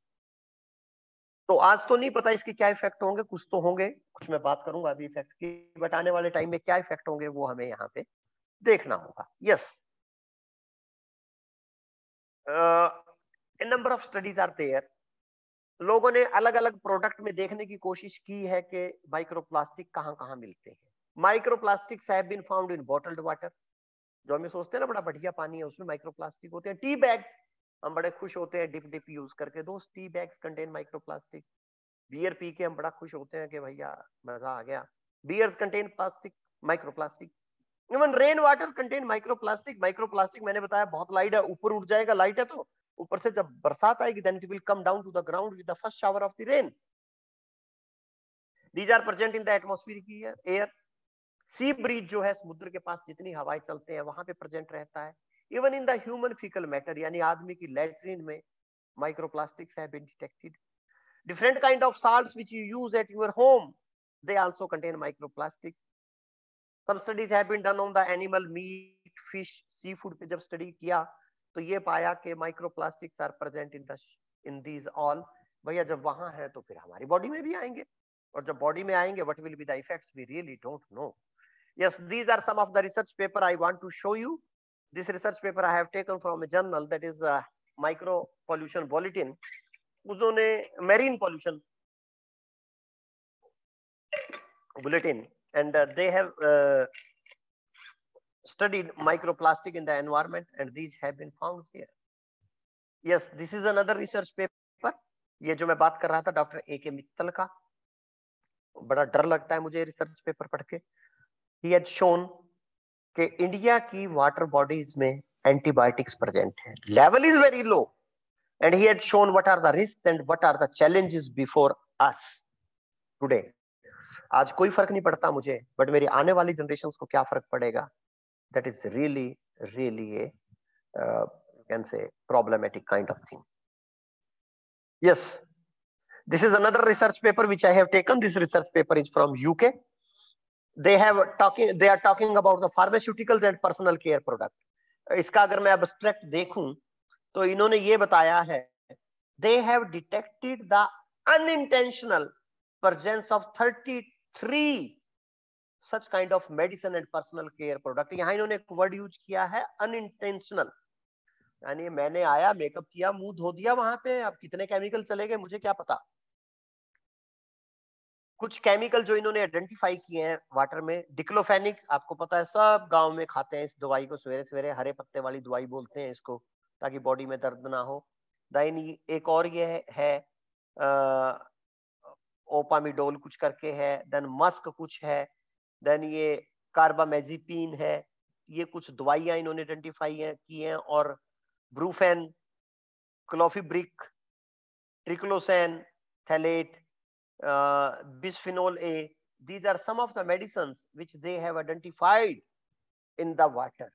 मैं फिर दोबारा कह रहा हूँ, ये जर्नल का नाम ही emerging contaminant है. Today the level may be low, but with the passage of time, this level of the micro contaminants may increase in water. Friends, this is one area where we have to do research. We have to discuss with our friends. We have to create awareness in our family. कि जो ये आप use करते हैं पानी में जो करते हैं, ये this is going to create lot of problem for the whole mankind. Yes, then coming back to India, my students and my team, we had some projects on the uranium presence in the groundwater. Some work we have done on the uranium, and this is one research paper. एक ही show कर रहा हूं मैं यहाँ पे, एक या दो होंगे, published by my student and my team, कि कितना यूरेनियम है. इसमें डाटा, दो डिस्ट्रिक्ट का डाटा है, शायद Sonipat and Panipat of Haryana, that is western region of Haryana, and at several locations we have found that uranium was present up to 123 ppb. ये ppb में होता है, not in ppm. ppb यानी पार्ट्स पर बिलियन, ppm होता है 10⁻⁻6, ppb होता है 10⁻⁻9. और इसकी जो परमिसिबल लिमिट इंडिया में है that is 60 ppb, और अगर मैं WHO की लिमिट की बात करूं तो दैट इज 30 ppb. इंडिया ने थोड़ा ज्यादा रखा हुआ है अपना लिमिट, क्योंकि हमारे यहाँ पे यूरेनियम है वाटर्स में. तो मुझे जो वाटर में मिला है यूरेनियम 123 ppb तक मिला है. यूरेनियम की जहां तक बात है, if it is present in your water, radiation effect बाद में आएंगे, इसके पहले केमिकल इफेक्ट आएंगे. एंड दो बॉडी ऑर्गन को ये सबसे ज्यादा अफेक्ट करता है. One is your kidney and second is your urinary bladder. क्योंकि पानी में होगा, वहां से यूरिनरी ब्लेडर में जाएगा, वहां पे ये ज्यादा टाइम तक रहता है पानी, हमारा यूरिन पेशाब ब्लेडर में रहता है, तो वहां पे फिर ये जितना यूरेनियम होगा that will be deposited in our body through the bladder, और वहां जो है ये कुछ इफेक्ट डालेगा. It's like that. Yes, this is another research paper by my group. इसमें हमने जो स्टडी किया है, that we have studied in some Hisar area और some Sirsa area, Fatehabad area, we have done study, and here we have found a sample of the water that was having about 256 milligram ppb, not milligram, microgram per liter. और ये sample मेरे लिए एक बहुत बड़ा सिर दर्द था, and this was near A school. Ultimately इस सोर्स को हमने बंद किया. एक हैंडपंप था कि भाई इसको मत लगाएं आप, and you search for some another source. This is another slide which I want to show you. Here I have shown, yes, ये जो green color है, this is showing actually what we did in this project. Her 6 square kilometre से हमने water का एक sample लिया, drinking water का, and then we analyze uranium, other heavy metal and other water quality parameters. Here I am presenting the data of only uranium. ये green color show कर रहा है कि इस सारे, green color means within the permissible limit, था इस district में, हिसार में तो कुछ एक लोकेशन थी where it was higher, then आ रही है या नहीं, लोकेशंस नहीं आ रही, problem is there I think, वरना आनी चाहिए थी। Okay, then this is Hisar district के बाद फतेहाबाद डिस्ट्रिक्ट है।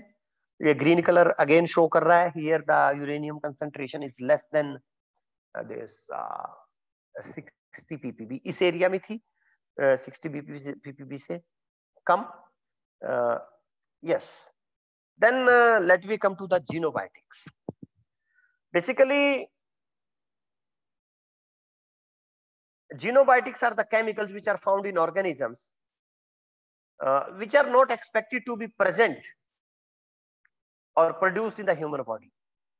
And एक example xenobiotics का जो मैं देता हूं, that is antibiotic, जो बार बार मैं बहुत देर से डिस्कस कर रहा हूं, and which should not be present in our normal diet, परंतु वो है हमारी डाइट में। And these xenobiotics when go into the body, they create a lot of problem. There are several other different kind of pollutants like dioxins, PCBs. These all come under the category of xenobiotics and they affect us. In the next slide, let us see what are the xenobiotics. Here I have shown जितनी ये आपकी drugs हैं, pharmaceutical, जितने personal care product हैं, these all are xenobiotics. होता क्या है, when these are present either in the air or in the water, then they enter into our diet. Diet से क्या होता है, mostly these are organic in nature, जितना body में फैटी एसिड है उसमें डिपॉजिट करते हैं। When they deposit into the fatty acid, then they are retained in the body, निकलते नहीं है बॉडी से। And when these are retained in the body, they produce some kind of toxicity in the body, xenobiotics. Friends, now in the end, अभी lecture तो बहुत बड़ा है, but I will be ending in next 10 minutes. I'll be talking about 2-3 major diseases which have been caused by the water pollution. आप सबको पता होगा Minamata disease के बारे में। Minamata basically is the name of a village and this village is in the Japan. The total population of that village is about 3000 people. 1960 के आसपास एक बड़ा अजीब सा कहानी हुआ इस गांव के अंदर। गांव में जैसे बिल्लियां होती हैं वैसे ही there were some cats in the village. And the villager जो थे, they found one thing, that their cats have started to dance. जब वो बिल्ली थी वहां की, वो कुछ झटके ले लेके चलती थी सारी बिल्लियां। तब लोगों को लगा कि हमारी बिल्लियां जो है डांस करने लगी हैं, and they were very happy that our cats have learned to dance.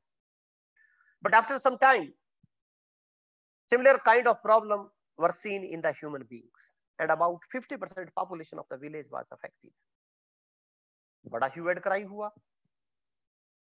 तो पता लगा, बड़ी स्टडी की गई, तब ये पता लगा कि उन लोगों की बॉडी में मर्करी लेवल बहुत ज्यादा है जिनमें ये प्रॉब्लम है। फिर स्टडी हुआ भाई कहां से मर्करी आया, then they started studying their diet, खाने से ही आएगा। डाइट में ये पता लगा fish which they were consuming, that was having very high level of the mercury. अब वो बोले भाई मर्करी कहां से लाए, तो फिश कहां से लाए, तो उस बे पे गए, बे यानी खाड़ी में गए जहां से वो मछलियां निकालते थे। Name of that bay is, यहाँ पे लिखा हुआ है मीनामाटा बे अभी कहते हैं इसको, earlier it was called as चपस्का बे। तो इस बे का पानी लिया तो पानी में लगा मर्करी लेवल बहुत हाई है। तो इसमें एक बड़ा इंटरेस्टिंग स्टोरी ये है, पानी में जो मर्करी प्रेजेंट था that was present as the inorganic mercury, but mercury in the fish was present as the methyl mercury. Inorganic mercury was converted into organic mercury. फिर ये पता लगा there is a factory जिसका नाम था चीसो factory. चीसो factory का जो waste था that was containing the mercury, वो अपने वेस्ट को बिना किसी ट्रीटमेंट के उठा के उस बे में डाल रहे, पानी में आ गया। बात यहां तक समझ में आ गई, परंतु how it converted from mercury two methyl mercury, ये अपने आप में एक बड़ा भारी क्वेश्चन था। Lot of research was done, billions of dollars were spent upon it, and then it was found that there is a microorganism in the river. That microorganism take mercury, and that microorganism take one methyl group from the cyanocobalamin. Cyanocobalamin आपको पता होगा vitamin B जो होता है उसमें vitamin B12 होता है। Vitamin B12 जो विटामिन बी जो होता है ना, विटामिन B1, B2, B3 ऐसे करके बहुत सारे केमिकल्स का एक ग्रुप होता है। Vitamin B is not a single compound, it is a group of number of compounds. तो उसमें जो B12 है that is cyanocobalamine, that is a coordination compound, I think that is a compound of cobalt. तो वो जो था उस micro organism ने क्या किया, एक मिथाइल ग्रुप उठाया cyanocobalamine से और मरकरी उठाया पानी से, और दोनों को मिला के बना दिया मिथाइल मरकरी। और ये मिथाइल मरकरी डिपॉजिट कर गया फिश के अंदर। और मैंने बात किया था बायोमैग्निफिकेशन का, जितना पानी में था उससे माइक्रो ऑर्गेनिज्म में और बढ़ गया, उससे मछली में और बढ़ गया, इट्स लाइक दैट। और वो जो मछली वहां गई, उन लोगों ने खाई, उससे उनकी बॉडी में ये टॉक्सिसिटी आई। अब प्रॉब्लम क्या है वहां पे, that mercury has deposited on the sediments. नीचे जो रिवर में सेडिमेंट है मरकरी वहां डिपॉजिट कर गया है। That mercury is released slowly, अब वो बड़ी आहिस्ता आहिस्ता वहां से रिलीज होता है। सरकार कुछ भी प्रयास कर ले उसके पानी में से वो मरकरी को निकाल ही नहीं सकती, क्योंकि सारा सेडिमेंट के अंदर है। अब सेडिमेंट को आप कैसे कवर करोगे, कैसे नहीं करोगे, means now people are not catching the fish from that bay. अब जब वो उस बे से नहीं पकड़ रहे हैं मछली, एक तरह से एक सोर्स बेकार हो गया ना, जहां से पहले हमें बहुत सारा फूड आता था वो खत्म हो गया। और ये पता नहीं 1000 साल खराब रहेगा, पता नहीं 2000 साल रहेगा, जब तक नीचे जो सेडिमेंट है, रेत है, उसके ऊपर जब तक मरकरी है वो पानी में आता रहेगा। पानी में जब आता रहेगा वो माइक्रो ऑर्गेनिज्म जो है मरकरी को मिथाइल मरकरी में कन्वर्ट करता रहेगा, मिथाइल मरकरी से वो मछली में जाता रहेगा, तब तक हम इसको यूज नहीं कर सकते। एक बात और बता दूं, जापान ने एक इंस्टीट्यूट खड़ा किया है जिसका नाम ही है National Institute of Minamata Disease. आप प्लीज नेट पे जाइएगा जरूर after this lecture in the evening, और थोड़ा उसका वेबसाइट से देखिएगा that what kind of research they are doing. देखिए, एक गलती हुई एक इंडस्ट्री से कि उन्होंने अपना वेस्ट उसमें डाल दिया बे में, और उसके बाद देश को क्या नहीं करना पड़ा। अब कितनी तरह की प्रॉब्लम आती हैं, बर्थ डिफेक्ट होते हैं, स्टिल बेबी होते हैं, पागल बच्चे होते हैं, टेढ़े मेढ़े हाथों वाले बच्चे होते हैं। उस गांव में जब भी कोई माँ बच्चे को जन्म देती है, भगवान से यही प्रार्थना करती है मेरा बच्चा ठीक ठाक हो जाए। और ऐसा नहीं है जो अब वहां की पॉपुलेशन में डिपॉजिट कर गया मरकरी, वो तो डिपॉजिट कर गया, वो इफेक्ट कितने साल रहेंगे कितने नहीं रहेंगे, really don't. This is one problem. Japan में ऐसे से कई सारे केस हैं। Second, again this is the another case from itai disease, this is from again from the Japan, and this happened. Itai का मतलब होता है, जापानीज वर्ड है, मतलब पेन, जरूरत से ज्यादा pain. This is due to the kidney cadmium poisoning. होता क्या है कि कैडमियम हमारी बॉडी में डिपॉजिट करता है। When cadmium deposit in our body, our bones become soft. जब बोन सॉफ्ट होती हैं तो आदमी की बॉडी टेढ़ी हो जाती है। ये जो मैंने फोटो में दिखाया, आदमी का शरीर ऐसा हो जाता है, 90 डिग्री पे मुड़ जाता है आदमी का शरीर पूरी तरह से। कैडमियम पॉइजनिंग की वजह से किडनी फेलियर हो जाता है और आदमी मर जाता है। अब ये सारा इशू खड़ा कैसे हुआ? वहां पे जो माइनिंग कंपनीज थी, जो लोग माइनिंग करते थे, their waste was containing the cadmium. Mining वालों ने अपना जो लिक्विड वेस्ट था that put into the river, एक रिवर में उन्होंने अपना वेस्ट डाल दिया। People use the water of that river for the cultivation of rice. चावल में उस पानी को उन्होंने यूज कर लिया भाई। When they use that water in the rice, वो राइस में अपटेक हो गया। और मैं बार बार बायोमैग्निफिकेशन की बात कर रहा हूं, हर लेवल पे कंसंट्रेशन बढ़ती चली गई। लोगों ने चावल खाया, इसकी वजह से ना कलर चेंज होता है राइस का, ना ऑर्डर चेंज होता है, ना कुछ होता है। और अल्टीमेटली जब उनकी बॉडी में डिपॉजिट हुआ तो this become one of the biggest problem. एक प्रॉब्लम और मैं आपसे डिस्कस करके ये लेक्चर यहीं खत्म करूंगा, otherwise this is not going to end. Let me have some photos, have सम।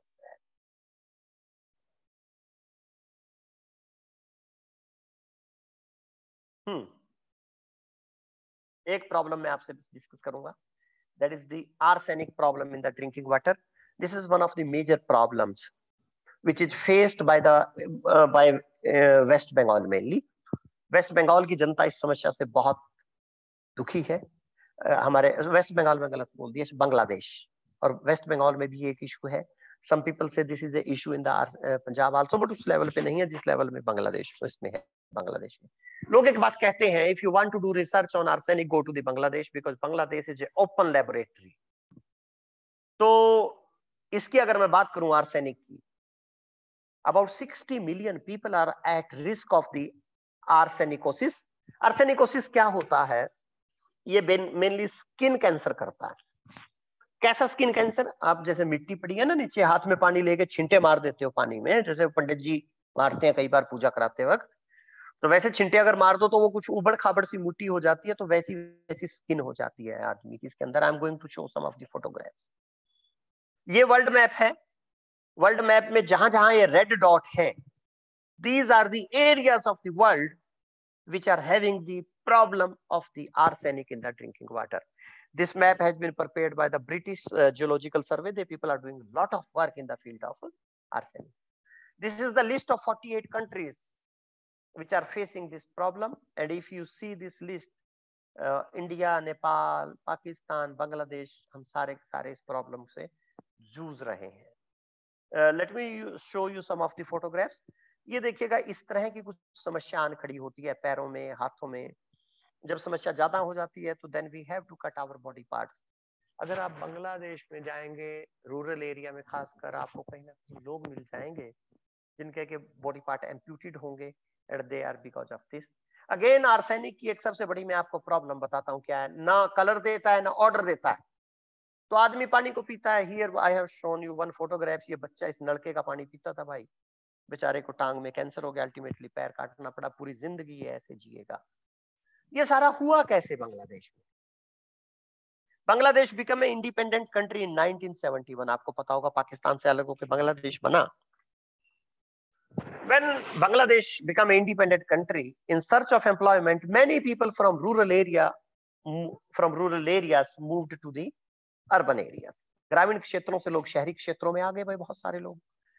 अब उनके पास घर वर तो नहीं था। 97 तक का बांग्लादेश जो था वो लेक्स का पानी यूज करता था, पोखर बोलते हैं उधर, पोखर का पानी यूज करते। देन जब वो आ गए, people started putting their waste, सारा जो था लेटरिन, पेशाब, सीवेज सब जाने लगा लेक्स में। Lakes become contaminated. उसमें जब लोग उसका पानी पीने लगे तो डायरिया वगैरह की प्रॉब्लम होने लगी। Then UNICEF came into the picture. UNICEF ने कहा कि ठीक है भाई, तुम्हारी ये पोखर तो तुमने खराब कर लिए, अब तुम एक काम करो, हम तुम्हारे देश में नलके लगाते हैं और कुएं बनाते हैं और तुम जमीन का पानी पिया करो। Then in 1972 or 73 fund was given by the UNICEF, and out of that fund 1.1 million hand pumps were installed in the country. 11 lakh नलके लगाए गए पूरे देश में। People were very happy, they were getting good water. But 1984 में 13 साल बाद पता लगा the number of cancer cases is increasing like anything in Bangladesh, and people didn't know the reason.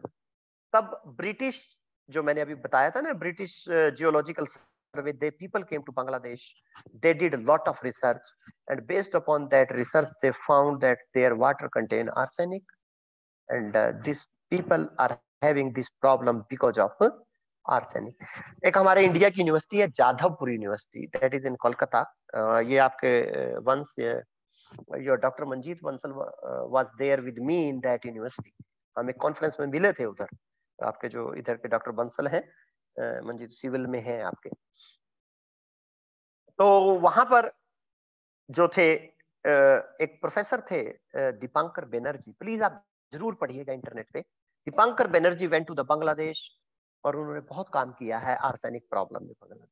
थोड़ा पढ़िएगा, बादल कुमार मंडल वगैरह कुछ लोग थे। तो इन्होंने क्या किया, देन गवर्नमेंट टूक ए डिसीजन कि हम 11 लाख नलकों का पानी टेस्ट करेंगे। अगर तो पानी ठीक होगा, उस पर ठीक का निशान लगा देंगे, और इसका जो आगे का मुंह होता है ना जिसमें से पानी बाहर आता है, टैप होती है, इसको हम ग्रीन कर देंगे। और तो लोगों को पता, जिस पे पानी खराब होगा उस पे हम क्रॉस लगा देंगे।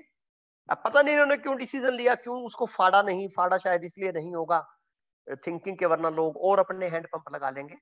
तो इन्होंने ये सब किया। अब इसी में मैं एक फोटोग्राफ आपको और दिखाना चाहता हूँ, जो बड़ी डेंजरस सी फोटोग्राफ है। अब ये जो आदमी है ये पानी निकाल रहा है, और जो ये वीमेन है ये पानी निकाल रहे हैं, जो मैं विक्टिम्स वगैरह की बात कर रहा था आपसे। They don't have any other source of water. बड़ा क्लियर क्रॉस लगाया है सरकार ने कि that the water of this hand pump is containing higher arsenic content. हमने लोगों को ये तो बता दिया कि हायर आर्सेनिक कंटेंट है, but we didn't provide the alternate source of water. मुझे आप कह दो कि भाई तुम्हारा पानी खराब है और पीने के लिए दूसरा पानी ना दो, तो मैं क्या करूंगा, मैं तो इसी को पीऊंगा। अब आप ये देखिए, after doing so much exercise, people still are using that water which is containing arsenic. How these problem will be solved, I really don't know. ये आप लोग अपने ग्रुप में डिस्कस कीजिए कि how to make the people aware. And everywhere government cannot reach, friends. This is you and me. Those have to go to these people because these are our countrymen, these are our brothers and sisters, जिनको हमें बताना पड़ेगा, कुछ इनको alternate हमें सुझाने पड़ेंगे. In case you get गए होंगे आप में से, whenever you go to Bangladesh, कभी जिंदगी में बांग्लादेश जाने का मौका मिले, तो वहां पे जो एयरपोर्ट पे एक वाटर बॉटल मैंने देखा, हमारे लिखा होता है ना माइक्रो ऑर्गेनिज्म फ्री, वहां पे लिखा होता है arsenic free. Whosoever going to the Bangladesh, he is scared of arsenic. Whenever I go outside and I tell I am from Bhatinda, लोग मेरी तरफ ऐसे देखते हैं जैसे मैं किसी यूरेनियम की माइन से आ गया हूँ. You go anywhere outside, people say कि because of uranium in the water, पानी बड़ा खराब है भटिंडा का, और भटिंडा में यूरेनियम बहुत है, हैवी मेटल बहुत है. इस तरह की बहुत सारी प्रॉब्लम्स हैं, होंगी भी, प्रॉब्लम्स होंगी, बट आपको और मुझे उन सबको मिलके solve करना है. So friends, in this lecture we have discussed some of the new emerging pollutants. We discussed about endocrine disrupting compounds, personal care products, pharmaceuticals. Then we discussed about these this microplastic. Then we discussed to some extent the arsenic problem. Then we discussed this antibiotic problem in the water. Then we discussed uranium issue in our region.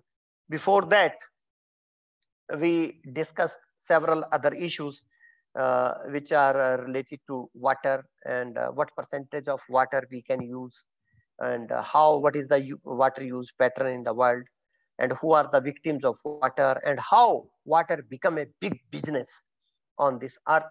Then we discuss something about the sources and types of pollution. Then we discussed about this biomagnification, teratogen, mutagen, carcinogen, xenobiotics. I think we have discussed enough. And, thank you very much. In case you have any question, we can discuss for another 5 minutes. I think then you will be having another class. Yes, over to the organizers, please. Thank you, sir. Yes, any participant, if you have any query, please type in the chat box, or you can unmute your mic and ask directly to the sir. Yes, participants.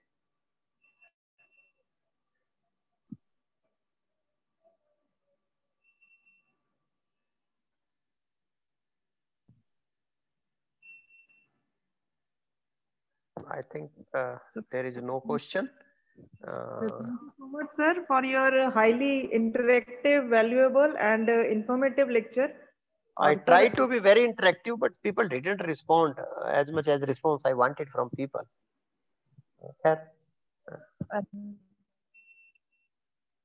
तो sir मुझे लग रहा है आपका lecture एक तरीके से eye opener जैसा काम करेगा, कि हम लोग जैसे अपने इंस्टीट्यूट में रहते हैं तो उतने उस तरीके का आइडिया नहीं रहता है, जैसे आपने एग्जांपल्स के साथ हमें दिखाया कि कैसे पूरे इंडिया में वर्ल्ड वाइड प्रॉब्लम्स चल रही हैं.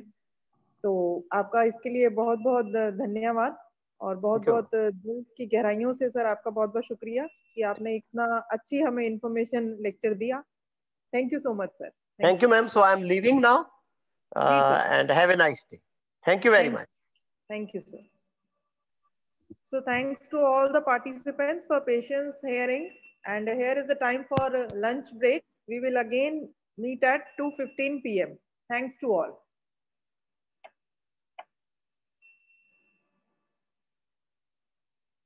And for all.